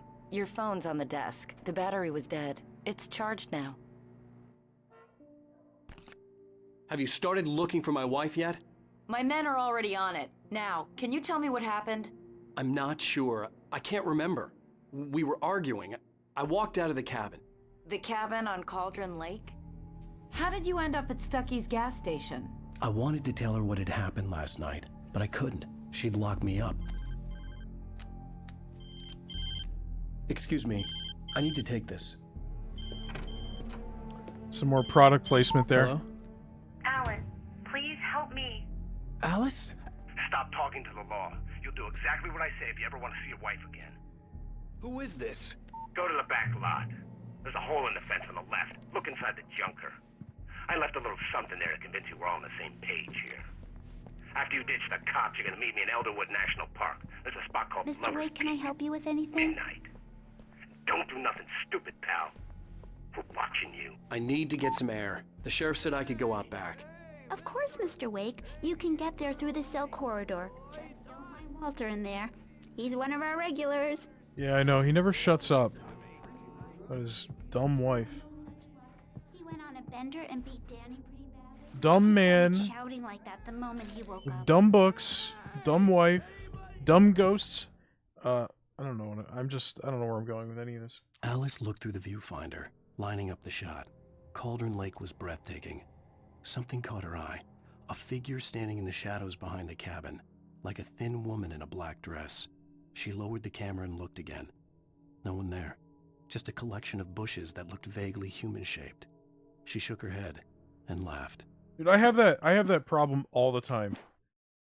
Where like I'm like close I'm like very tired and I'm looking at something and I see a human being out of a pile of clothes or something like that. Can you turn the lights on? Where's the switch? Here you go. Thank you, man, thank you. Hey, you're alright. You're a good guy. Don't let anybody tell you different. You know I shouldn't even be in here? The cops, they got it all wrong. See, sure. I don't care. In spite of its human mask, to describe the dark presence as intelligent would have implied human qualities on something decidedly inhuman. Nonetheless, it found the one spot in the diner that was dark enough. Some light spilled into the corridor, ravaging it. But it took the pain. Horrible as it was, the writer would soon fix that. He would be coming to the one place where it still had power. That already happened. Sure, I beat him up, but I wasn't drunk. I mean, I wasn't drunk at the time. I only got drunk afterward. Okay, listen. You gotta listen carefully now. Here's the kicker. That wasn't Danny. No, sir. It only looked like... What the hell's a theme? What is a theme? I'm turning the lights back off. Goddamn space! Oh, why'd you do that for? You're with them, aren't you? You're those space aliens. You think you got me right where you want? The early morning light hurt my eyes and made my head ache. The man on the phone had said, go through the fence on the left. Well, folks, it's been another long night, and it's about time for me to sign off for a while. God knows I need my beauty sleep. Just one more item. It's been a busy night for the sheriff's department. We've had a few broken windows, even a report of shots fired on Main Street. Deputies Mulligan and Thornton had to deal with two.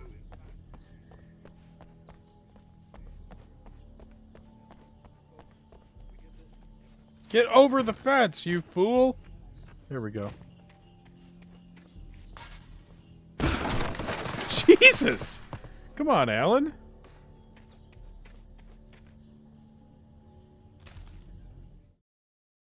The kidnapper fired his gun one last time, and the shadow vanished into the darkness it had come from.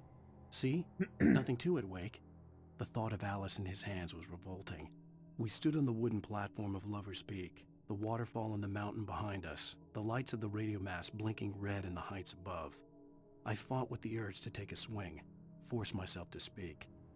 Let's cut the act now. Where's my wife?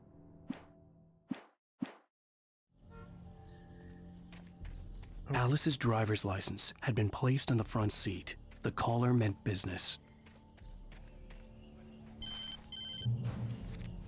Barry? Ow! Thank God! Where the hell have you been?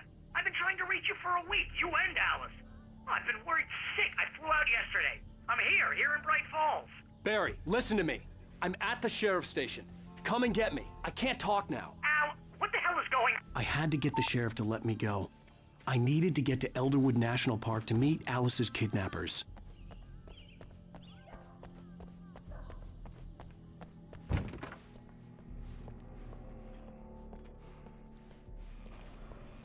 A writer is a light that reveals the world of his story from darkness, shapes it from nothingness. The way a sculptor carves a statue from a block of granite. If I stop, the world I'm making dies. Darkness will reclaim it. It's a long, hard journey into the dark. Alice's life is at stake, but I can't think about that, or I'll lose it. The dread lingers at the edge of perception. I'll push on. Anything is possible here. I'll write the story. I'll save her. Marvelous, Sarah. I just wanted to settle all the damage the Anderson brothers might have inadvertently caused on their recent and regrettable little outing. They are not accountable for their actions, of course. I can assure you that my staff has been reprimanded. Tor and Odin never caused any trouble to anyone when they were still living at their farm. Indeed. All we can do is to slow down the progress of their dementia. Thank you. Are you feeling any better, Mr. Wake? I'd like to leave. Am I free to go? Well, we still need to talk about... Am I under arrest? No, of course not. But I need to know where you'll be staying so I can get in touch with you. I'd avoid the motel. The Majestic is known for its roaches. The cabins at Elderwood are pretty nice, though. That sounds perfect. I'm Dr. Emil Hartman. I'd like to invite you to stay at Cauldron Lake Lodge. Did you talk to my wife? I had the pleasure of discussing your situation with her on several occasions. Did you set something up with her? I invited her here. My clinic is a place where... Oh, hey! Oh, my! Take it easy. Hey, nobody move. Get your hands off of my client. Who are you? I'm Barry Wheeler, his agent. If you have business with Mr. Wake, you talk to me. You yokels won't know what hit you once I sick my lawyers on your asses. No harm done, Sarah. I'm all right. I don't want to press charges. Mr. Wake, my offer still stands. Get me out of here.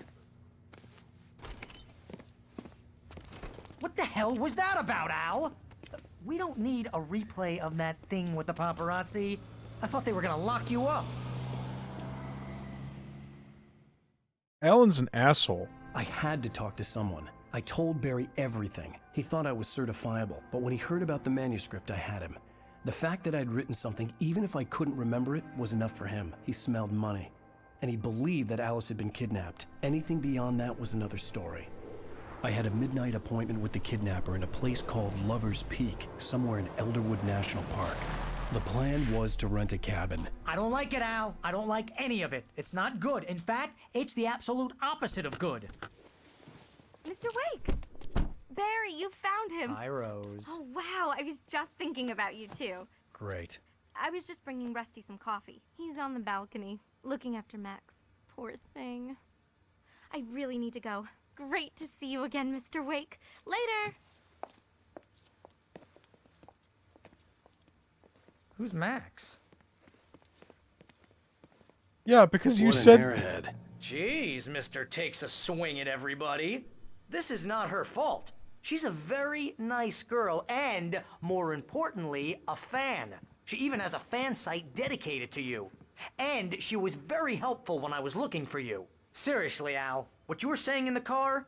Just listen to yourself. What, you shot a guy and his body just disappeared? When was the last time you slept? What, are you high? Have you been drinking? No! Look, Barry, I'm missing a week. And someone's got Alice. Do you understand what it sounds like when you say stuff like that? Don't get me wrong, it's a good story, could be a bestseller. But when you start confusing fiction with reality, you're buying yourself a ticket to the funny farm. Wait here. Yeah, because what you said was slander. It wasn't true. And also, it was funnier once it was bleeped. Easy there, boy. I'm almost done. Hey, Rusty, right? You rent cabins. Oh, Mr. Wake. I'd shake your hand, but mine are kind of full here. I did not tell you he was that. I'm sorry about this. Would you mind grabbing the registration form from the desk? It's just across from Bucktooth Charlie. It's just not true. I never said that. Seriously, Al, you can't just go and meet a kidnapper. I said he was an alleged something. End up in disaster. You gotta An alleged sex pest. You She's said my something wife, else. And it's my call. Can we talk about this later? No. This whole thing... Listen, you hit your head. I mean, geez, Al, come on. You gotta understand how crazy all this sounds. It's funnier that it was bleeped, though. It made me laugh. I think this is the form you wanted. And here are the keys. Okay, you're all set, Mr. Wake. Glad to have you staying here. Thanks. Can you tell me how to get to Lover's Peak? Oh, sure. It's at the end of the nature trail. Just follow the paths, you'll get to it eventually. It's an easy walk. Nice spot, too. That's a wonderful defense. No, I agree. Joke on me. Freak me out? It's working. Ha ha! Let's have a laugh on Barry. Well, you had me going there real funny, Al. You can quit it now. Because we've said some horrible shit on the show. So for this to be the first time we've bleeped something, it's got to be really bad. Al? We should go to the sheriff or call the FBI. Damn it, Barry, they'll kill her. This is not a goddamn debate, Barry. I'm going to Lover's Peak. He said to come alone. Okay then. I understand. You're my best friend, and I'm worried that you're not right in the head. Tell me what to do to help, and I'll do it. You stay here, and if I'm not back by morning, call the cavalry. Achoo!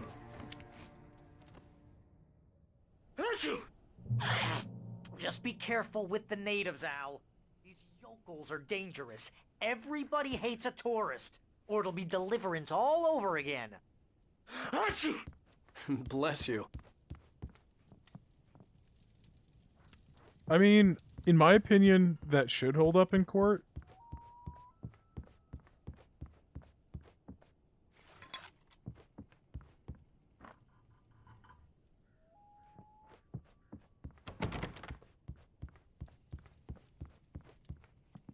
Okay.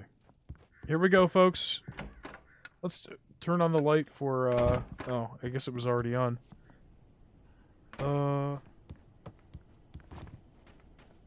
Yeah, what a defense that would be. Wait here, Al. I'll hold down the fort. I'll be with you in spirit every step of the way, Al. Locking the door now.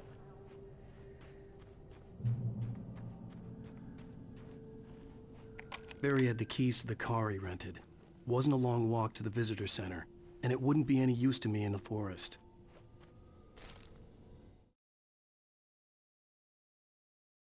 Barry had never gotten along with Alice, but he knew Alan loved her with an almost frightening intensity. And now something had happened to Alice. And here was Al armed with a gun and saying things people got put in padded cells for. It was as if his friend had experienced a massive psychotic episode and was now totally disconnected from reality. It scared the shit out of Barry. I think I'd like to be in a padded cell for a little while. It sounds nice.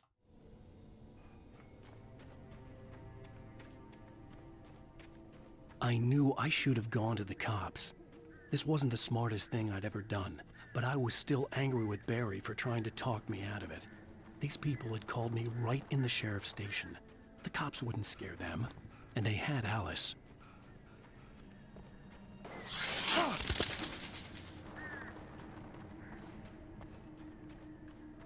New wave lawyer.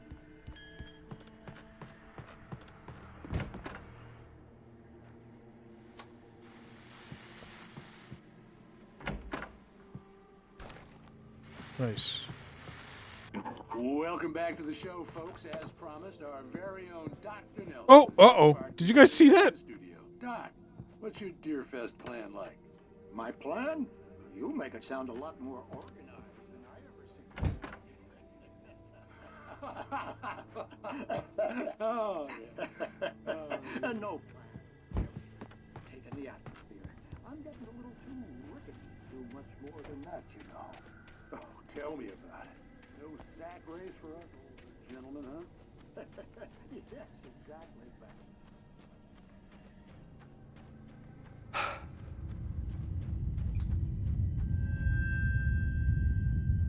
Uh-oh. They knocked out the light. So yeah, we don't have to search these little cabins and stuff, but you can find ammo and batteries and stuff.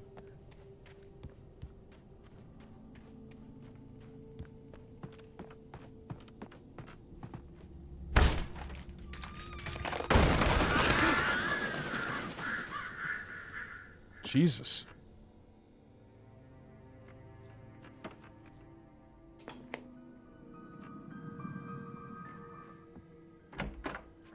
Punishment. The cancer and cure of civilization.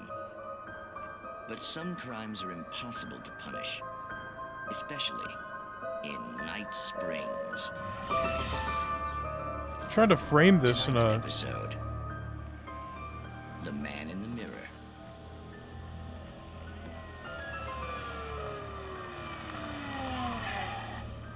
He's inside, Agent. He's a weird one. So, you're confessing to killing that guy, huh? Why? Had it coming? Yeah, but why would you do that? I mean, you're a nice guy. Normal. Took your kid to a soccer game. So how come at the game, you pick a guy and, quoting from the arresting officer's report here, assault the victim's head area repeatedly with the weapon of choice being a pair of bare fists? Wow, that sentence really flows, huh? Maybe you're not the literary type. Okay, so you mess him up. But why? Who was that guy? We couldn't ID him. Why would a guy like you do him like that? I didn't like his face? Well, you must have hated it, because you really went to town there. I mean, there's no way to tell what he looked like. No ID on him either. That must be difficult. But then we ran the fingerprints. Got a match. Your prints. Identical. Huh, how about that?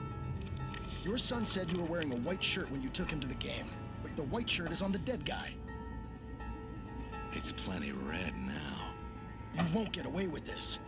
Do you really think that's in any way relevant to me? I had plenty of time to talk to my boy before the cops arrived, you know? He won't stop screaming, am I right? You think he's ever gonna be okay? I left my mark. Believe me. You bastard. What? You gonna shoot me? What's the point? I'm going to prison. You got me. I don't understand any of this. And you never will. Don't worry. Maybe you'll see me again, Agent.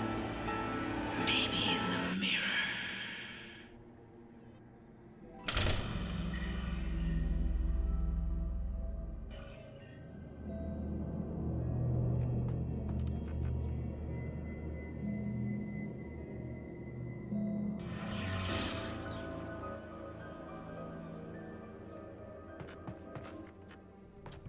Is this your way of saying I should get on with it? Well, so when he was at the police station, a man called us on the phone and said that he had Alice, and that I had to meet him at Lover's Peak at midnight if I ever wanted to see her again. So, that's the plan here.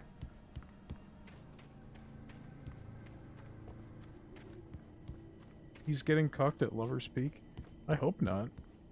Unless they're both okay with that. Oh, this is very far down the list. Rose knew that Rusty was in love with her, and she liked him too. She liked him a lot. He taught her to dance, and life had certainly taught her the value of a man who was gentle. He treated her well, made her smile, made her feel good. But Rusty wasn't the prince of her dreams, and that tended to underline the unbearable truth. She was no closer to that Hollywood magic than he was. Yeah, I remember this was it was a 360 title.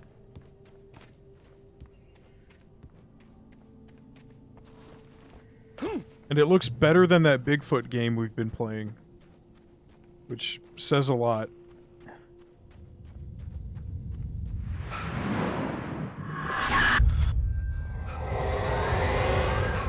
The vision left me weak. This was no head injury. Rusty, damn. Rusty, hang on! Oh, I'm coming! Please, help me!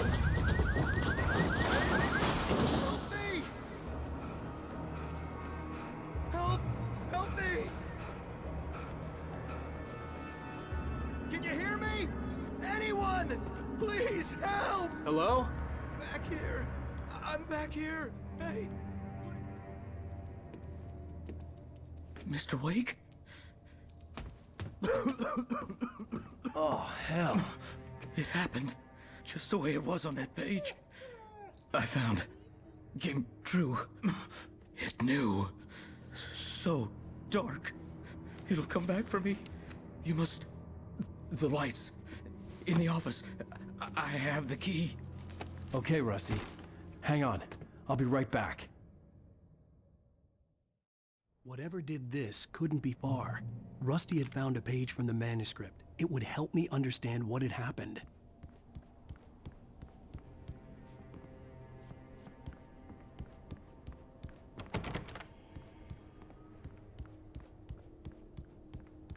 Put him out of his misery.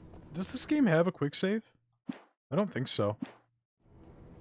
The only way to make sure that Rusty was safe was to get the power running and the lights back on. Do we need to go around the back? Wait.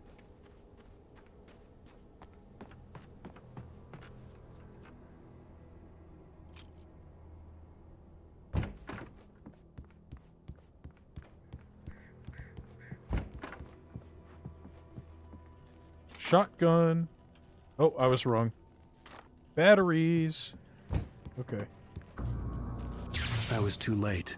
Ruh-roh. Someone had destroyed the circuit breaker. There was no way to get the lights back on. Rusty! Oh, hold on, Rusty. Hold on, Rusty. I gotta read. At the last instant, I changed direction and threw myself down. The axe splintered the trunk of a tree. I stumbled into the pool of bright light. My lungs burned. I was too exhausted to move.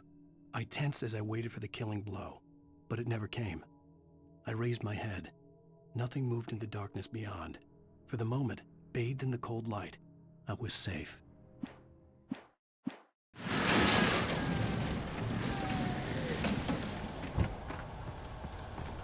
The ground was covered with oily patches that looked like liquid darkness. Another one. The visitor center was sturdy, but the impact turned the front of the building into splinters. Rusty was thrown across the lobby like a rag doll and hit the far wall hard.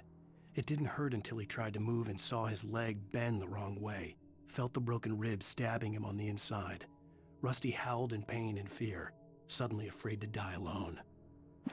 Cool. Oh yeah. Hunters need hunting licenses. There he is. Hey, you guys can't do that. Ow!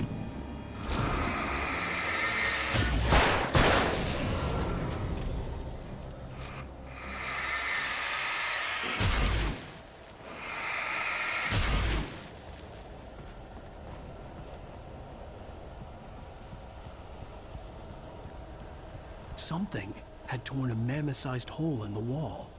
Please don't feed the animals. Ow! What the fuck? Fishing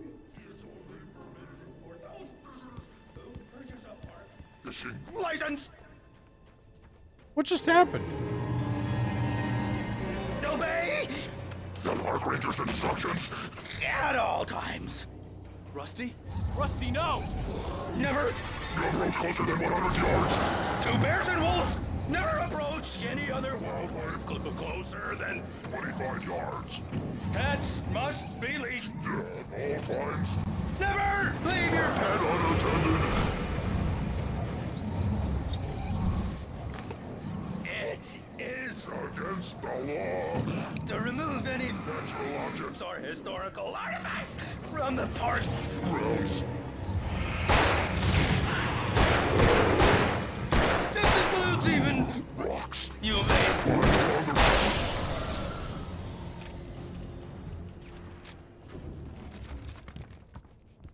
Oh boy. Oh no! Whoa!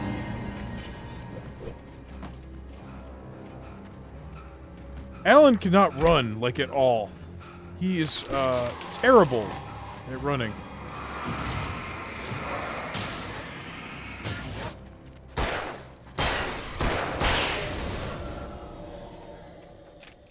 Now, normally these guys would take a few more shots each, but I am playing on easy, so... That's why they're only taking 2 shots to go down. Okay. Yeah, we've been over this. What the hell was that? I saw it from the window. I saw something. Forget about it, Barry. It's just me going crazy. Oh, jeez. Oh, jeez. You're not crazy. I wish you were crazy, but you're not crazy. Ow, be careful. Stay in the cabin. Don't open the door for anyone. I mean it. Don't bully me, okay? I told you, I'm gonna play it on easy because I've already beaten it before. I'm not here for the gameplay, I'm here to get through the story as soon as possible.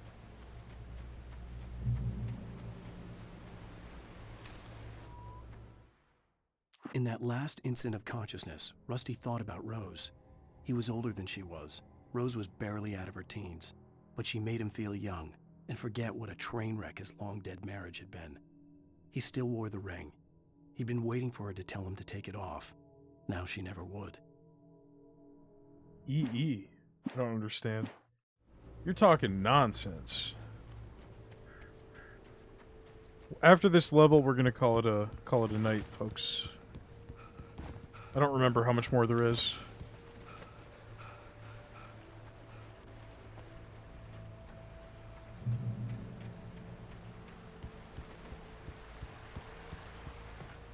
Lover's Peak was at the far end of the nature trail. Can I go in the cave? Ah, hidden goodies.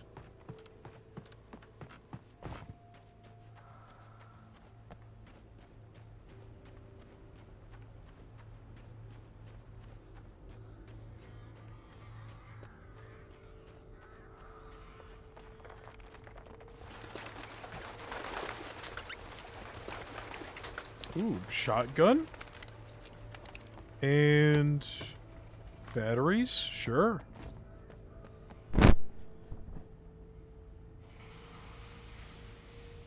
Okay.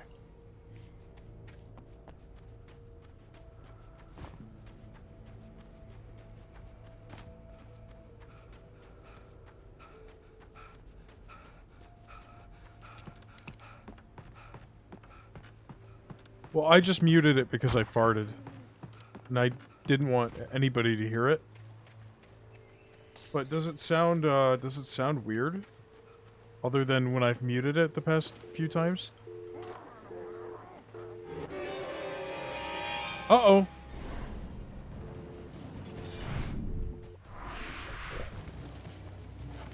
Jesus. Stop! You fuckers.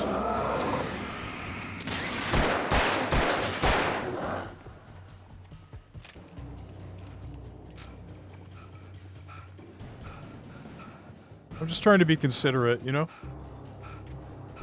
Oh! Woo!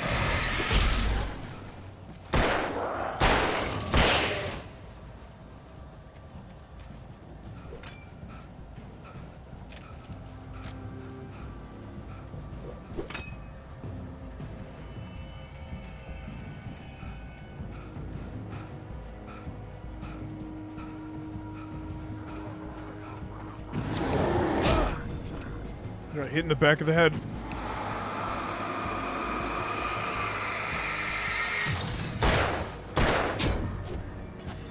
I'm getting swarmed. I'm getting swarmed. Oh, shit.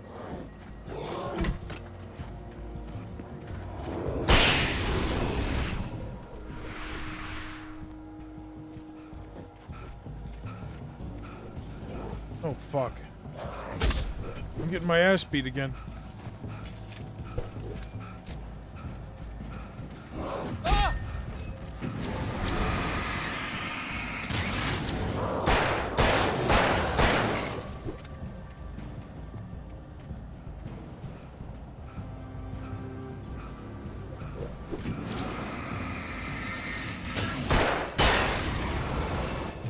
I think even on easy, it's kind of hard.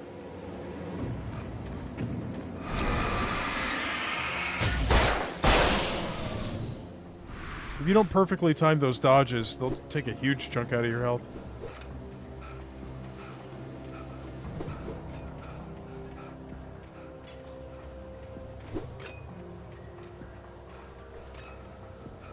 If Alan could run for more than 3 seconds, it would make things way easier.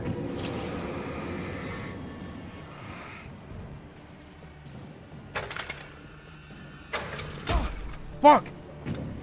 Fuck!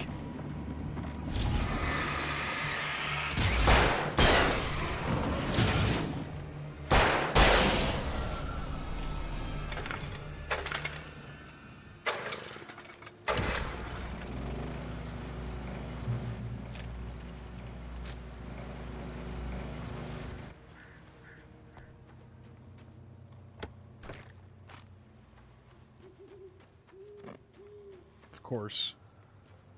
Okay. I turned the corner, afraid of what the flashlight's beam. Yeah, I don't need to read that.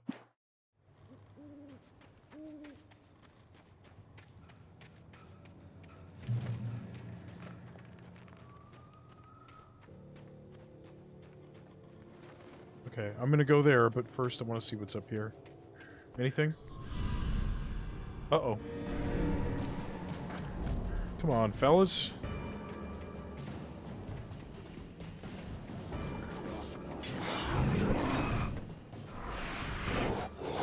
Oh yeah, that's bad. That's bad. We're gonna die. Oh, Frank fucked up. Frank fucked up. Oh, oh, I got my ass beat just now. That was bad.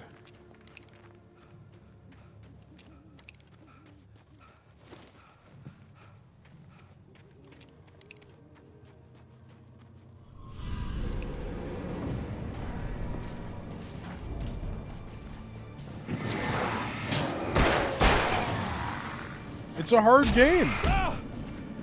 It's a very hard game.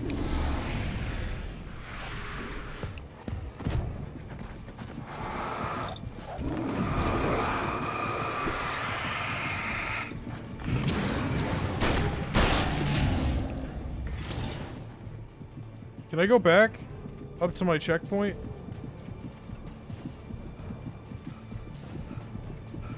Fuck!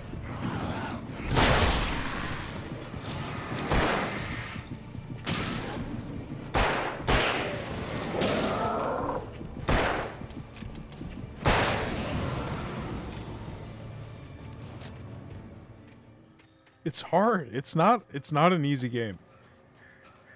Alan's weapons don't do a lot of damage, and he can't run for shit. He moves so slow. It's almost impossible to outrun these guys, and they will keep following you until you get to the next lamppost. So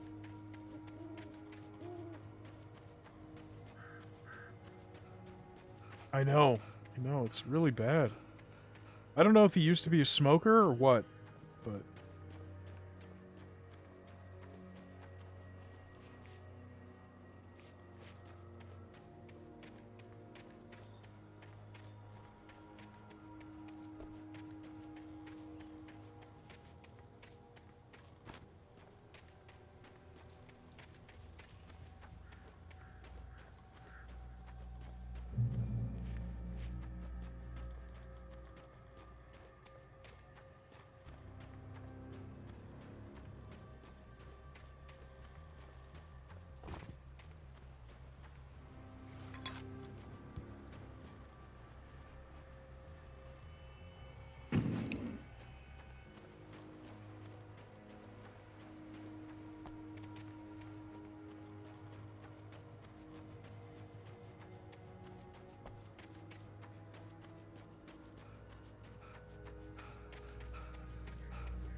oh shit.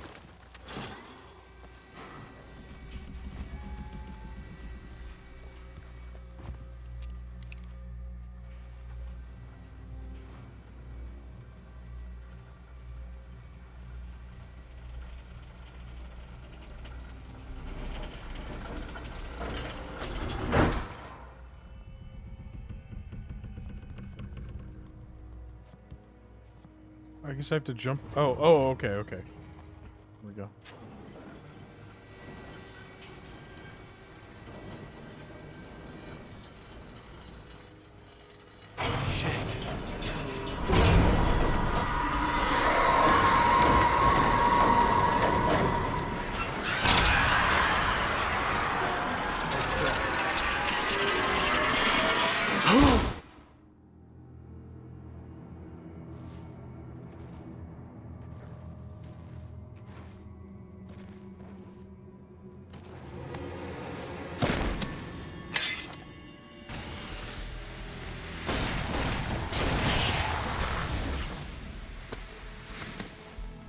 Come on, we gotta get moving. More of them coming.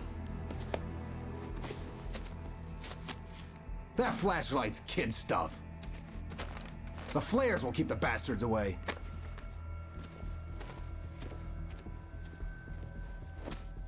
He's right.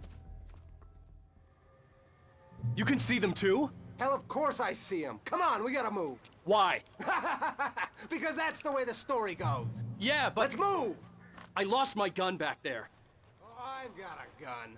Just keep that light steady on him. It took a moment, but then I recognized him. He'd been on the ferry when I first arrived here with Alice. He knew my name.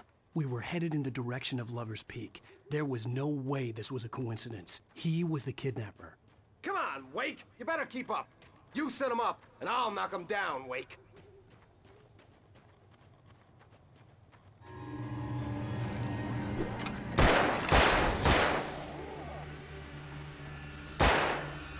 So yeah, the flares are like a...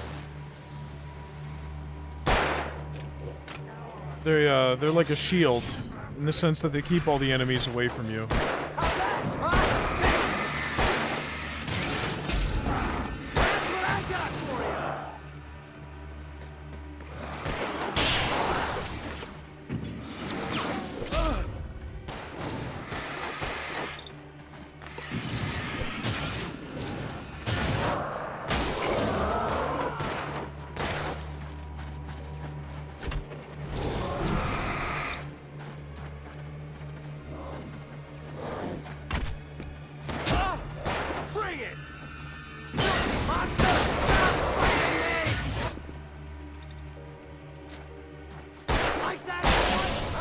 Lover's Peak.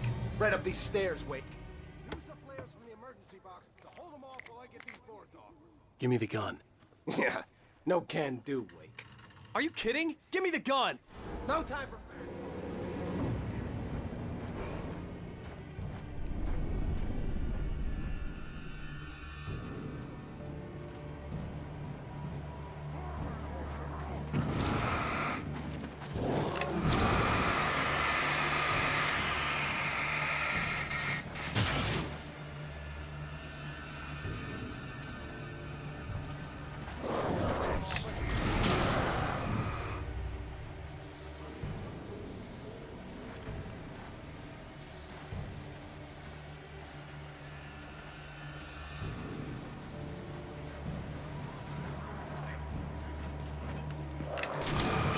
It's open. Move it or lose it.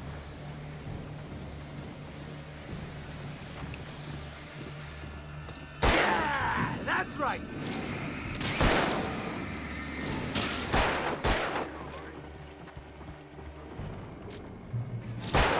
Oh, you're feeling better now, Wade. All cozy and safe. Come on. Only sissies are afraid of the dark.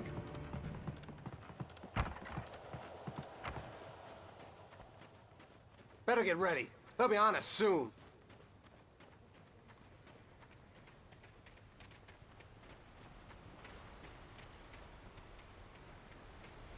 Well, there is a thermos back there. I thought I was losing my mind. Pretty sure I saw one at the bottom of the trail, too, but I forgot to pick it up. This is it, Wake. Last stand. There's more flares here. Get ready. We fight them as long as they come. Give me the goddamn gun! They're coming! That's not how this goes. Get with the program, Wake.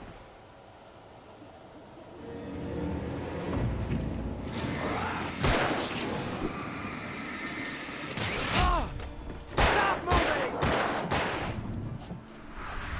That's what I got for you!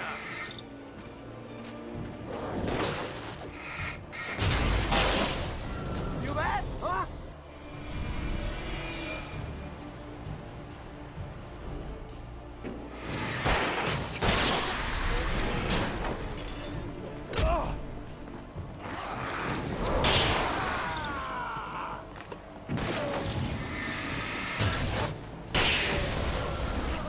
I bet it hurts. This is a piece of cake, Wake.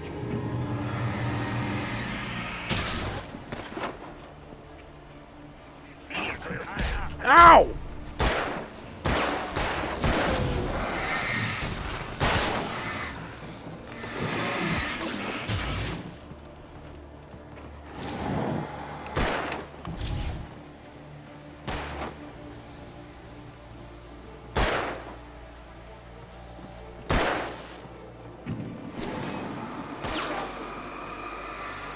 Filthy monster!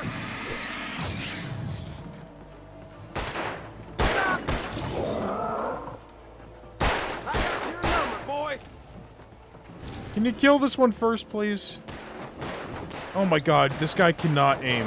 This guy cannot aim, and I'm paying the price. Like that, boy? Ah, see? Nothing to it.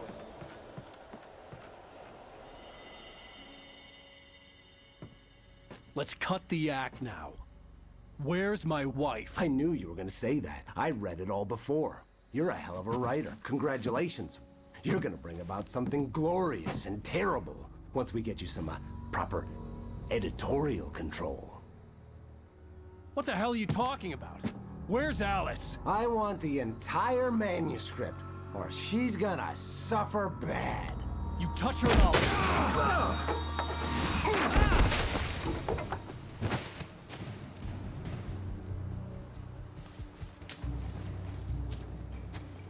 Yeah, exactly.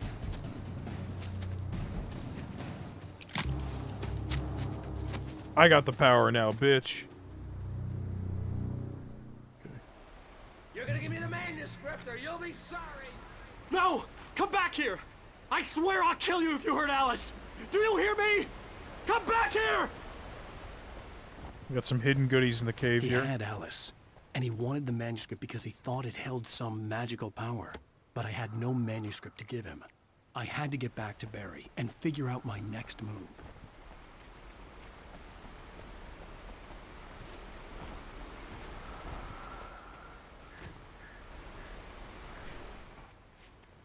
The ending to this game is crazy, and I don't know how fans of it had to wait like over 10 years to get a sequel.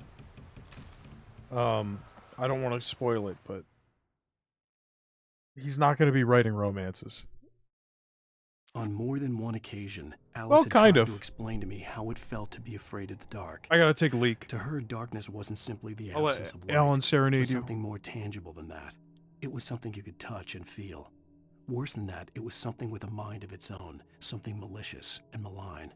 For her, things changed when they were wrapped in darkness. They turned into something else, something foreign. And nothing was safe or innocent anymore. I'd never really understood what she meant, until now.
Just us now. Oh, come on with the hydrates. Come on.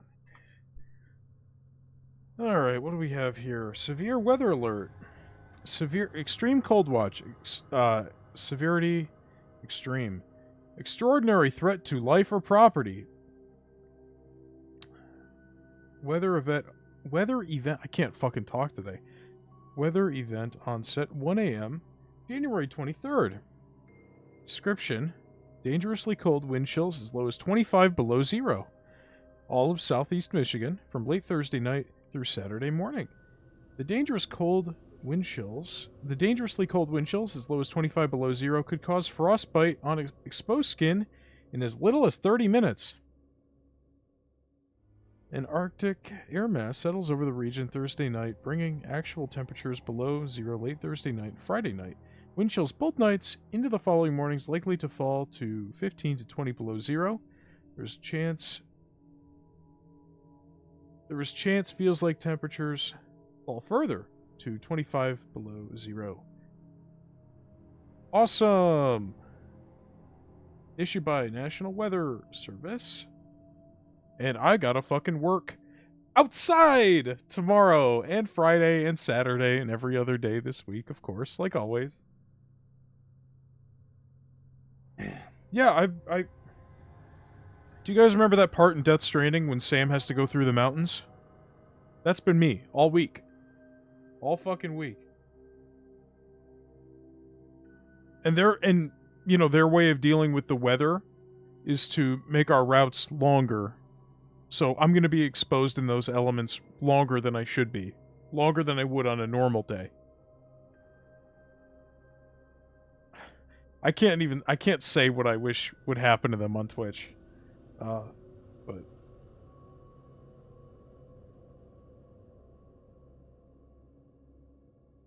fucking assholes.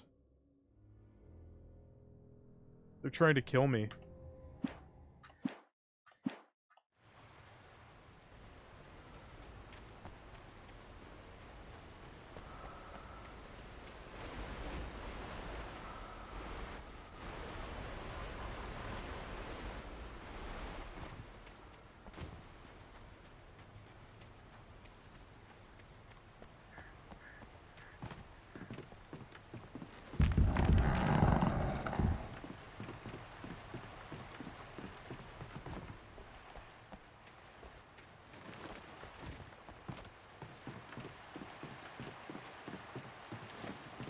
Joe, can I ask you some questions about your job?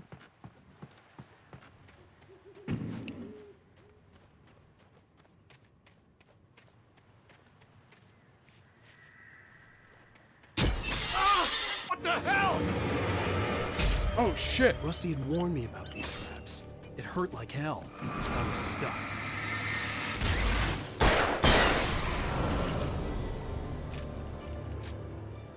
Okay, that's not what I was gonna ask. But...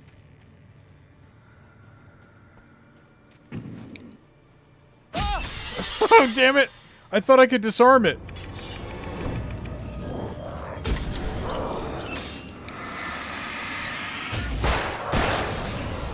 Too much Fallout. I thought I could disarm it. I've only got a third of my health left. This is bad. I was gonna ask, have you had a patient come in who clearly hasn't brushed their teeth? Uh-oh. And you pry their mouth open, and it's just the worst smell imaginable?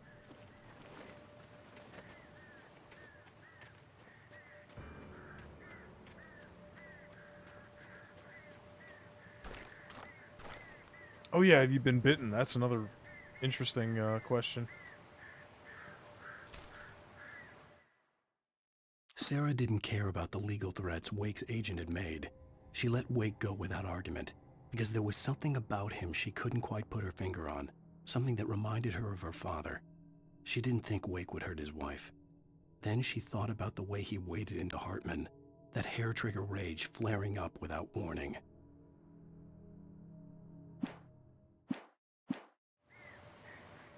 What kind of masks? Just regular, like, surgical masks? Or do you guys wear the full face shields? Oh, yeah, I always do that too, yeah.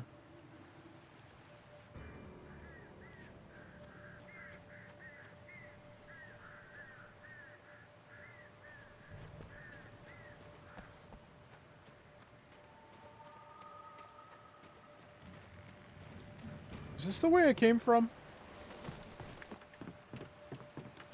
No, I came from that way.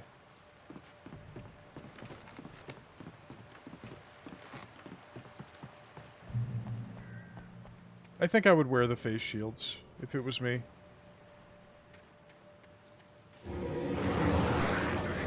Jesus, come on!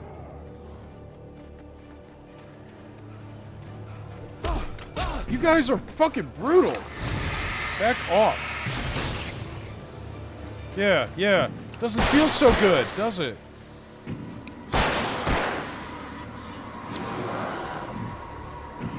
What the hell?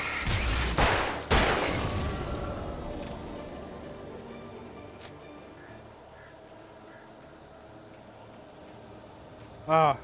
Okay, that makes sense. I would just be paranoid about people with, like, the flu coming in, instead of canceling their appointment like they should, or rescheduling.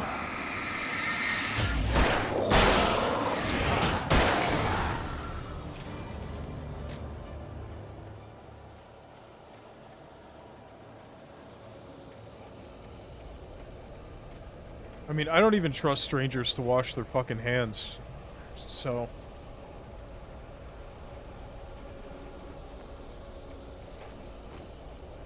I thought I saw something that I could pick up. Is that Donkey from Shrek?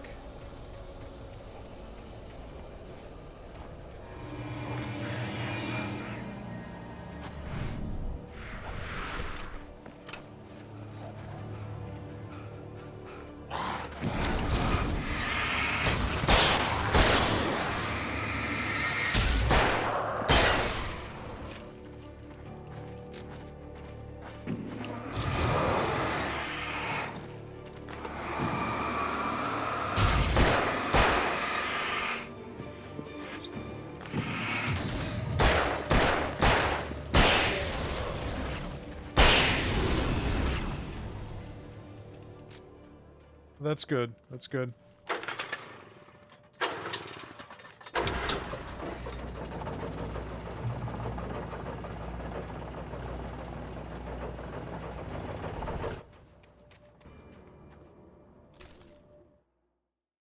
The night had been one desperate situation after another. I was exhausted, and my body felt as though it had been chewed up and spat out. The flashlight was heavy in my hand, and each pull of the trigger sent a painful shock up my arm.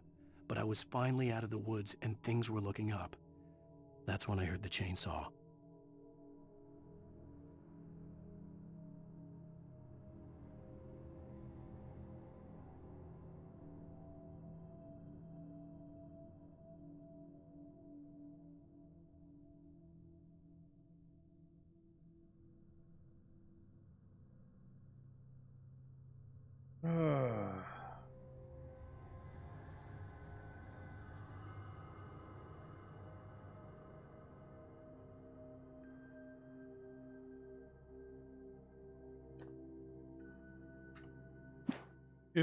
If work was smart, they would cancel all routes tomorrow, or, you know, at any point between now and, like, Sunday. But they won't. They'd rather have a bunch of people go in, and get, you know, frostbite and colds and, get their trucks stuck in the fucking snow.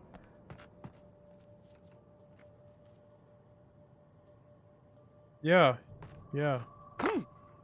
Well, I have a deep level of resentment for anybody I've had to deliver to this past week, because it's like, surely you have something you can eat. Like, the majority of my customers are not people who are disabled. They usually have cars, and it's like... I heard the plane fall. It made no sense.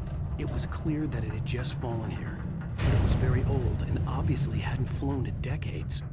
Looking at it sent a shiver down my spine. This is not the time to be getting, deliveries in bulk. This is not the time to get 215 pounds brought up to your porch. Okay? But, people do it. They, you know, like, in days like this, you really should just be getting it your fucking self. Or better yet, don't order anything.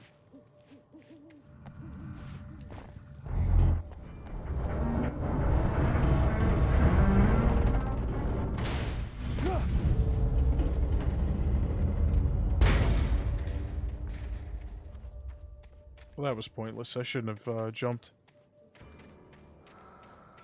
No, you can't. You've made this joke.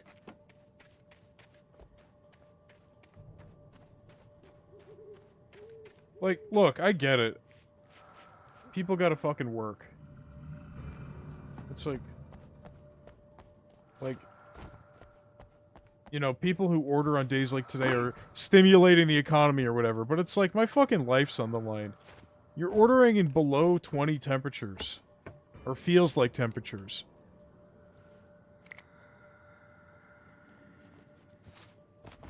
You could have just gone to the store yourself. Or just fucking waited a week.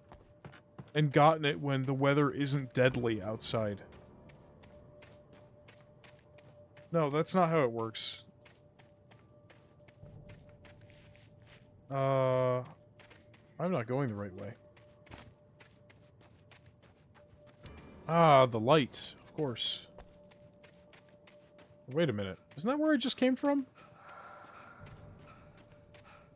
Oh, I go down here. Okay.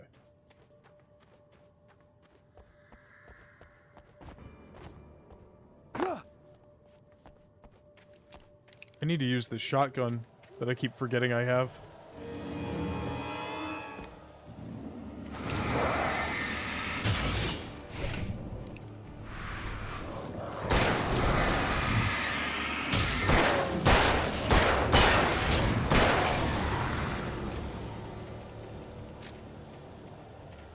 There's only like 3 actions in this entire game, so I think I'm gonna have to veto it. I'm gonna have to veto that.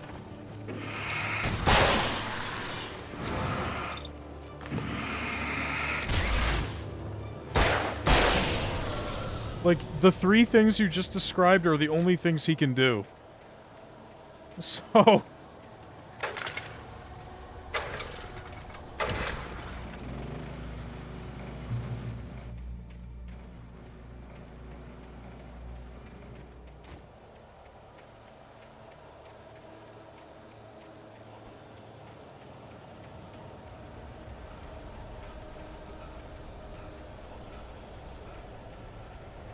Hey, a thermos.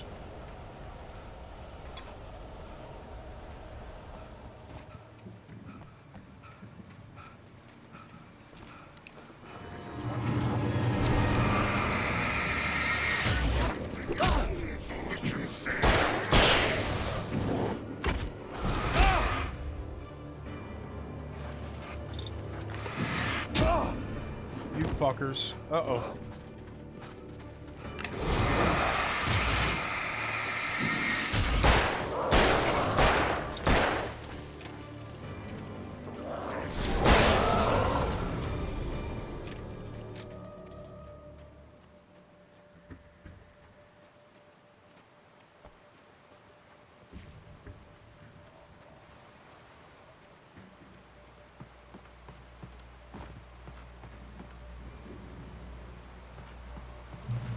I don't know if you're joking or not, but they do have deals like that, where it's like, buy 2, get 3 free. And then people will buy, like, 20 fucking cases. And I'll have to make, like, 6 trips. 6 trips, oh god. I overreacted.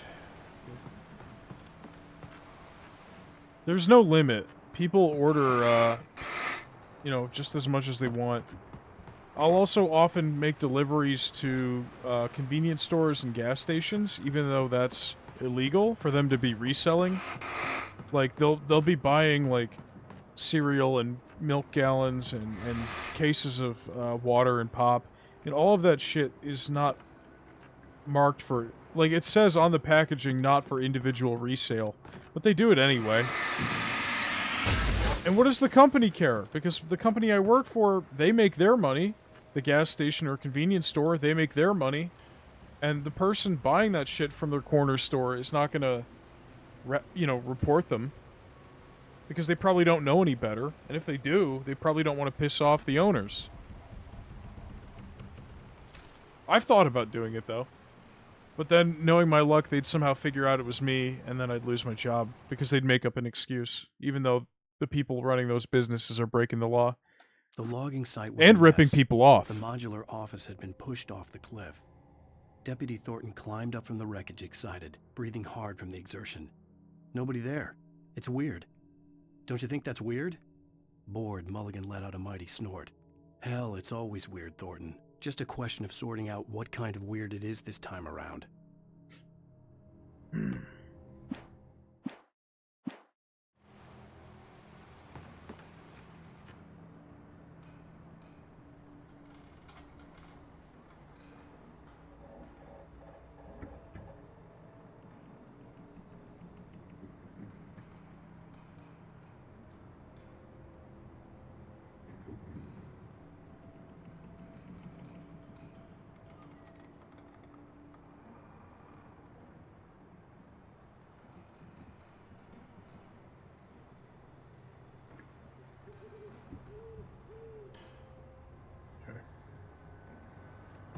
Alright. I did all this for a manuscript note? Come on! Shit.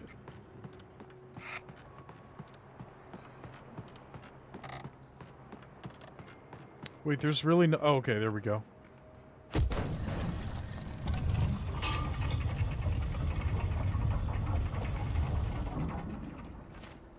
I thought I was gonna fall. When Barry saw the darkness attack the visitor center, it made him a believer. The men Al said he'd shot, they hadn't been just locals on crank. Somehow the world had changed, like the channel had been switched without warning. You think you're watching a sitcom, and you're really watching a horror show. When the birds started attacking the cabin, Barry wasn't surprised, just terrified.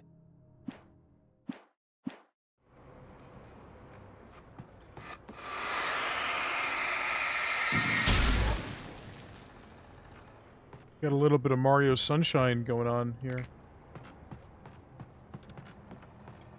I love that game.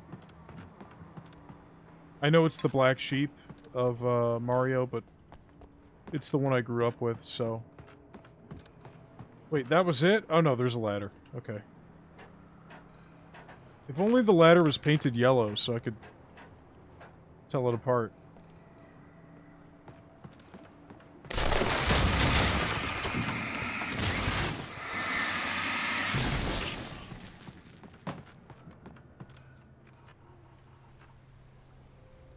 Yeah.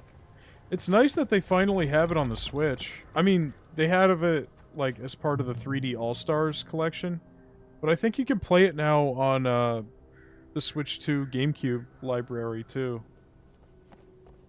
Be aware of Widowmakers!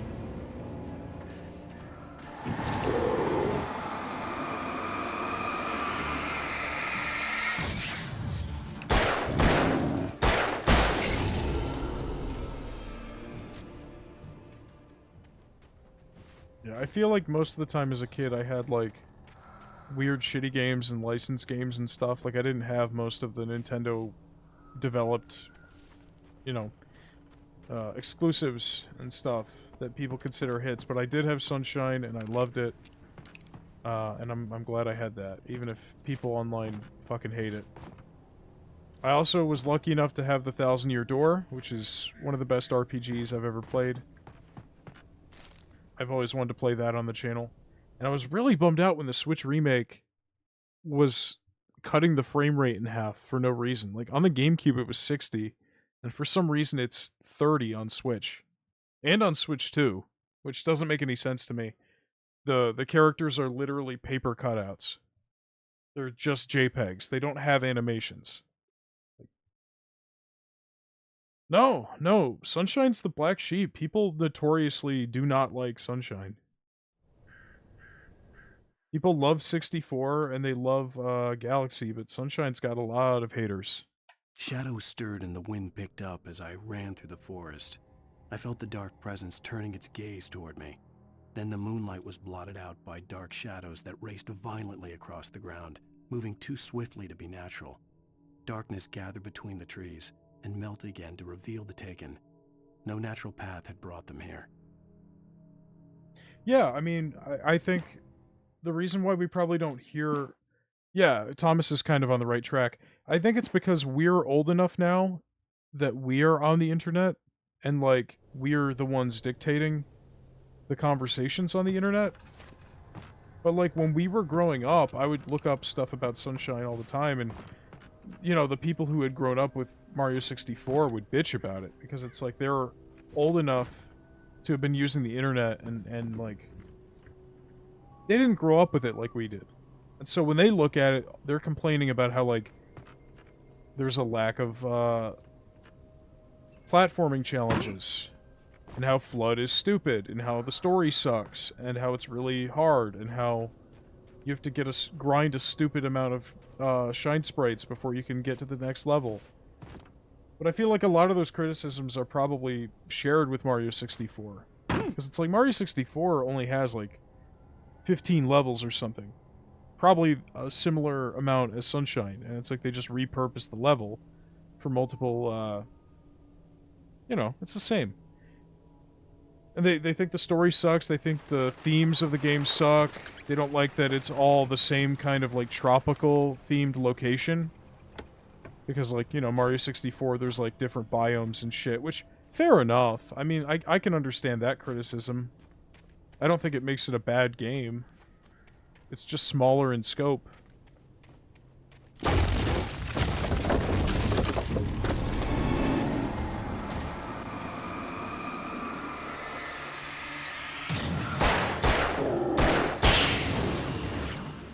I also think a lot of Mario 64's levels are just kind of an incoherent mess.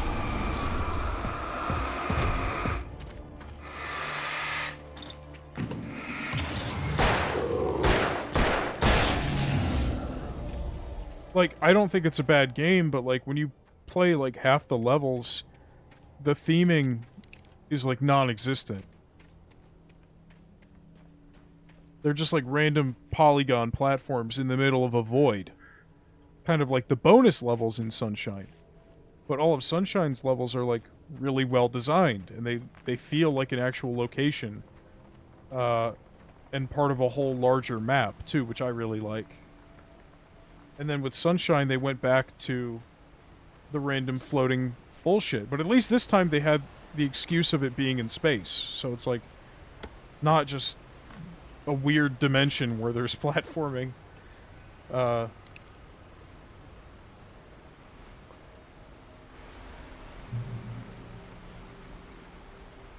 I should really try Galaxy. I never had a Wii growing up. I had only played Galaxy like twice at friends' houses. Loading is a hazardous occupation.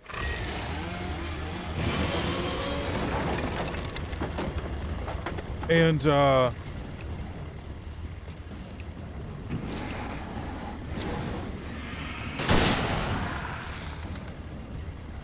I have it now because I bought 3D All-Stars.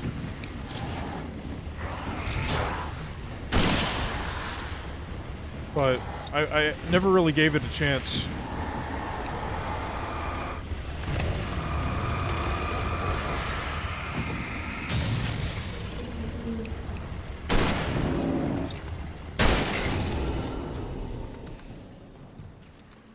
No, I bought it when it came out. It's not worth $200. It's like the most fucking bare bones collection I've ever seen in my life. And it's insane that they pulled the limited time FOMO shit with it. Especially now, because you can play all of them on the Switch anyway. Like, I think Sunshine is on the Switch 2 GameCube library. 64 is definitely on the N64 Switch Online library. And you can buy Galaxy and Galaxy 2 on Switch and Switch 2 as standalone titles. They're incredibly fucking overpriced. But, you know, that's Nintendo for you. Fucking greedy-ass company. Ow! The porch is covered with birds. They've got all Hitchcock on me. Stay out of sight. I'm on my way. Don't open the door. What, am I crazy? Stay hidden. I'll be there soon. Just make sure you keep the lights on.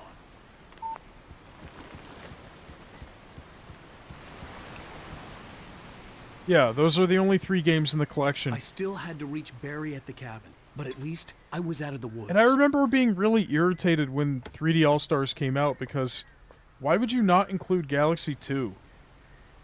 And I guess now we have our answer, because they've included Galaxy 2, you know, as part of a separate purchase for the Switch 2, so. Ooh. I'd have to get the car from the locked garage. It would get me back to Barry faster, and the headlights were a welcome bonus.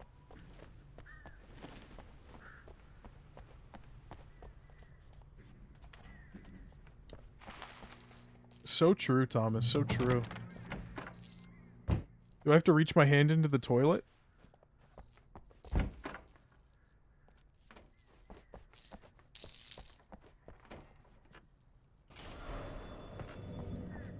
A story is not a machine that does what you tell it. A story is a beast with a life of its own. You can create it, shape it, but as the story grows, it starts wanting things of its own. Change one thing and you set off a chain reaction of events that spreads through the whole thing. The characters have to be true to themselves. The events need to follow a logic that fits the story. A single flaw and the magic is gone. The story dies. Alice dies.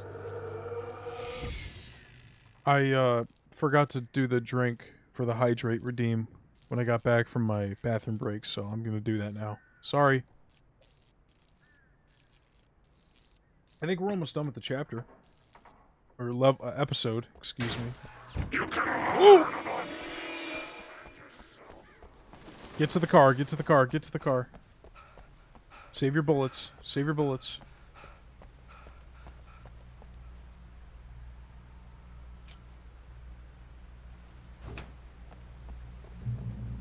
Hey, check it out. Driving. Oh my god, this is an actual Ford. Okay, so I wasn't crazy. He definitely was driving a Lincoln earlier. Him and his wife. This is just an F-150.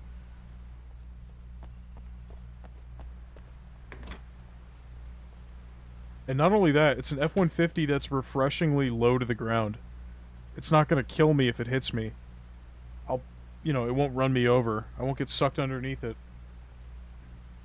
That's how you know this game is from 2008, because if this game was made today, the hood of the car would be above Alan's head.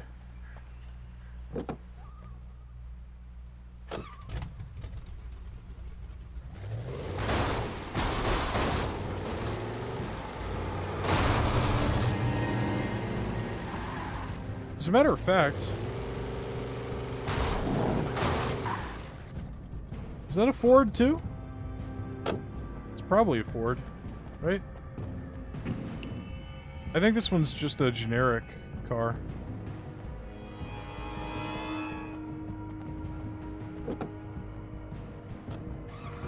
Yeah, this game's got driving. How about that?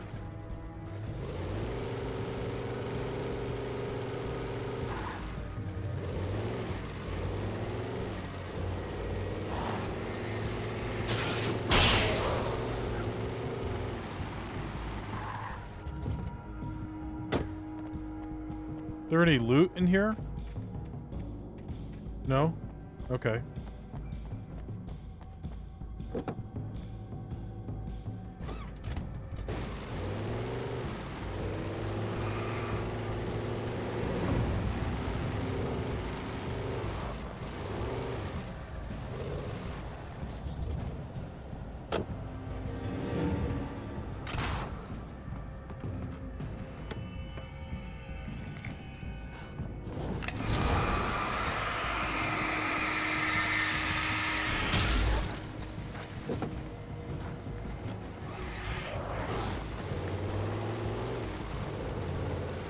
Oops. Don't break it. Do not break it. It's going to be a long ride back, or a long walk back to Barry if you break the truck. Don't do it, Alan. Because I'm pretty sure the vehicles can break. We don't want that. No, no.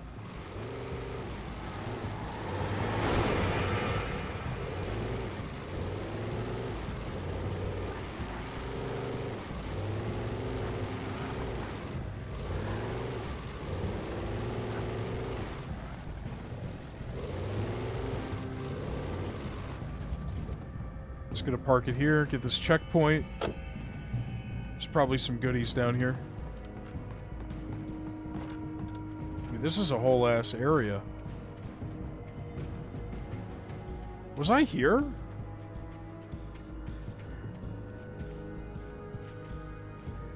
Okay, never mind. This is...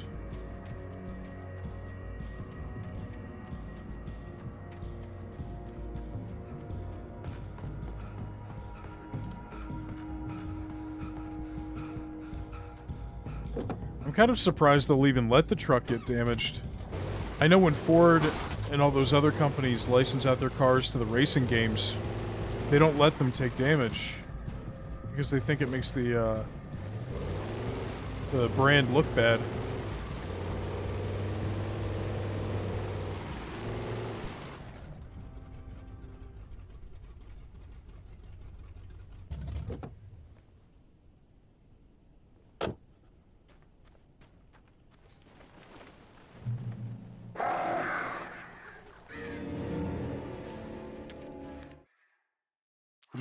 visitor center was heavy with an awful... I don't need that. Don't need to read that.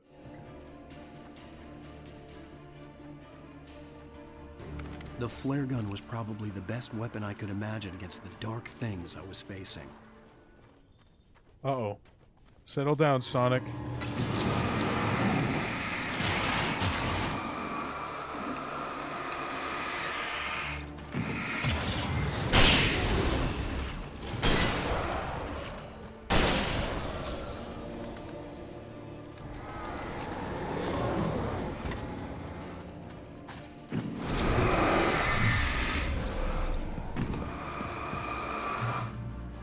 Ha ha ha, bitches!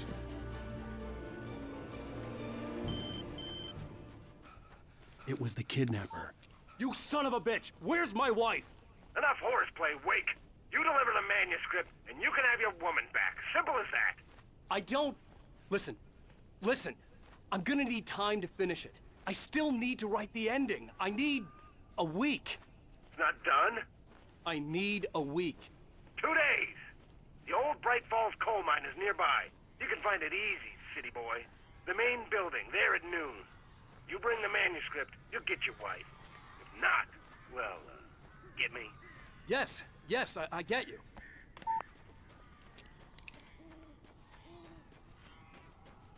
I think this is the end of it right here. The finale. Barry had talked about birds over the phone.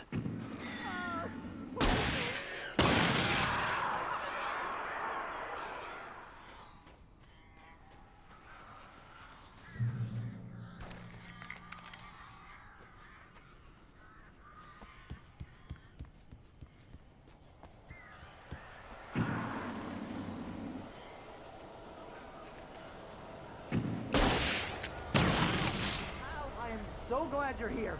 A couple of them got in here before I blocked the chimney. This isn't normal. These birds are weird.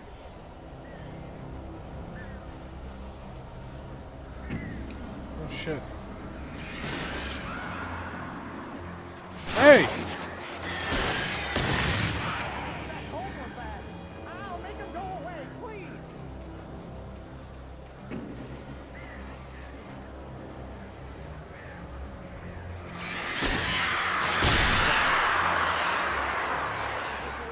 Is that I'm not a word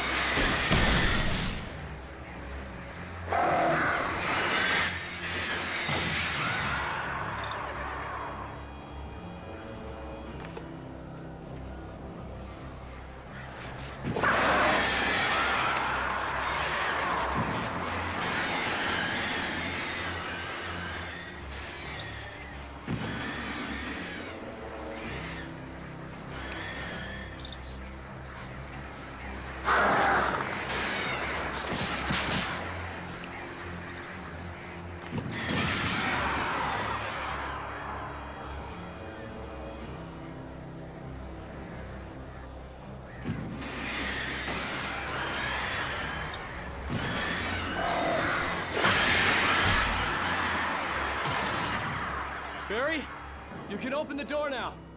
They're gone. Hey, Al. I'm sorry for thinking you were having a psychotic episode, man. I sent Barry to the town to ask around about a man fitting the kidnapper's description.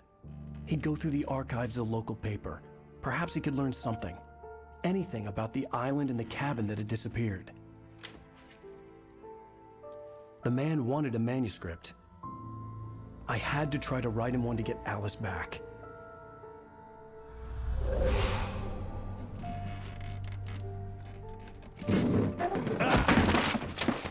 For me, the supernatural had always been nothing but a metaphor for the human psyche, a tool to use in writing fiction.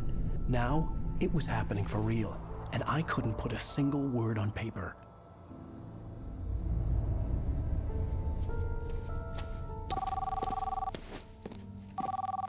Barry Wheeler speaking. This is Rose. Rose? I found Mr. Wake's pages. Oh, you sweet, brilliant girl. Could you and Mr. Wake come get them? I live in the trailer park outside the town. We'll be there in less than an hour. Bye now. See you soon.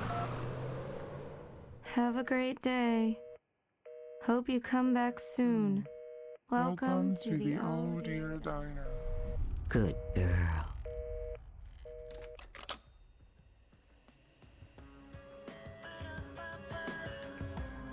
Ba-da-ba-ba. Ba-da-ba-ba. Ba-da-ba-ba. Ba-da-ba-ba. Ba-da-ba-ba. Ba-da-ba-ba. Ba-da-ba-ba. Come here. Pretty please. Pretty please. Can you tell me where I am?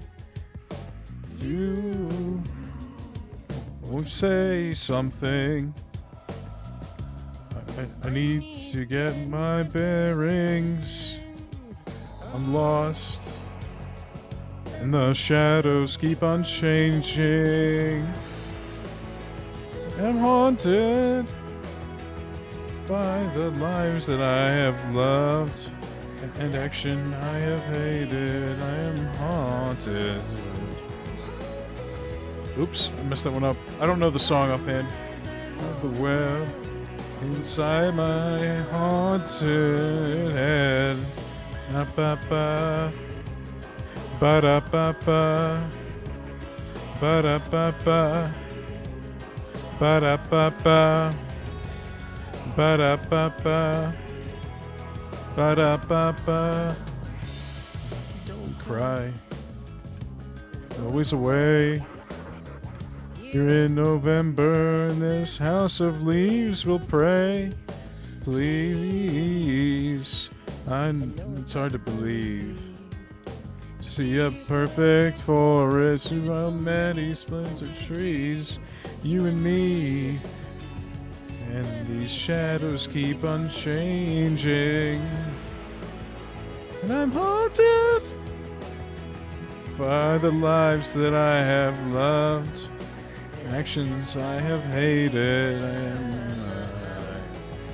haunted by the promises I've made and others I have broken. I'm haunted by the lies that wove the web inside my haunted head. Always, always, I'll always need you. Hydrate. Always love you. I will always miss you. Ba-da-ba-ba. Ba-da-ba-ba. Ba-da-ba-ba. Ba-da-ba-ba. Ba-da-ba-ba. Ba-da-ba-ba. Near. No, I won't say please. One more list, or I'm gonna make leave. Come here. I've got the pieces here. Oh, they're not doing the full song? Okay. Alright. Well, the song is like 5.5 minutes. Previously on Alan Wake, Alice has been kidnapped. Alan, please help me. Alice? You'll do exactly what I say if you ever want to see your wife again. I can't tell anyone except my agent Barry. Damn it, Barry, they'll kill her. You're my best friend, and I'm worried that you're not right in the head. The ransom is a manuscript I supposedly wrote that's coming true before my eyes. It happened just the way it was on that page. So dark. I have found only a few scattered pages. I want the entire manuscript. The deadline is in 2 days. I found Mr. Wake's pages. Good girl. There you have it, folks. How the hell did she get her hands on the menu? Nope. That's going to be it, folks. Thank you to everybody who kept me company in the chat or anybody lurking. Alex Put 626, Pat McGroy, No Lucha Dead, thanks for the subs. Alan Wake's not too long. I feel like it's shorter. It's about the same length as Max Payne. I don't see this taking more than 3 streams. I think there's only 5 episodes. There's 2 bonus episodes, which were like DLC, but those are really short. So I'm thinking 3 streams. Next one we could do 3 and 4. And then we could do 5 and the 2 bonuses for the 3rd stream, maybe. I don't know. We'll see what happens. But that's it. Alan Wake, good game. Go buy it. Go play it. Same with Max Payne. Although you can't actually get those on modern systems. Alan Wake did get a remaster, so you can actually get that on PlayStation or Xbox or whatever. PC version's a little fucked. I tried to play the remastered version for this stream earlier today, and it was giving me weird issues, so we've been playing the original. But yeah, this is part 3 of the Remedy Marathon, and I will see you all next time. Bye-bye.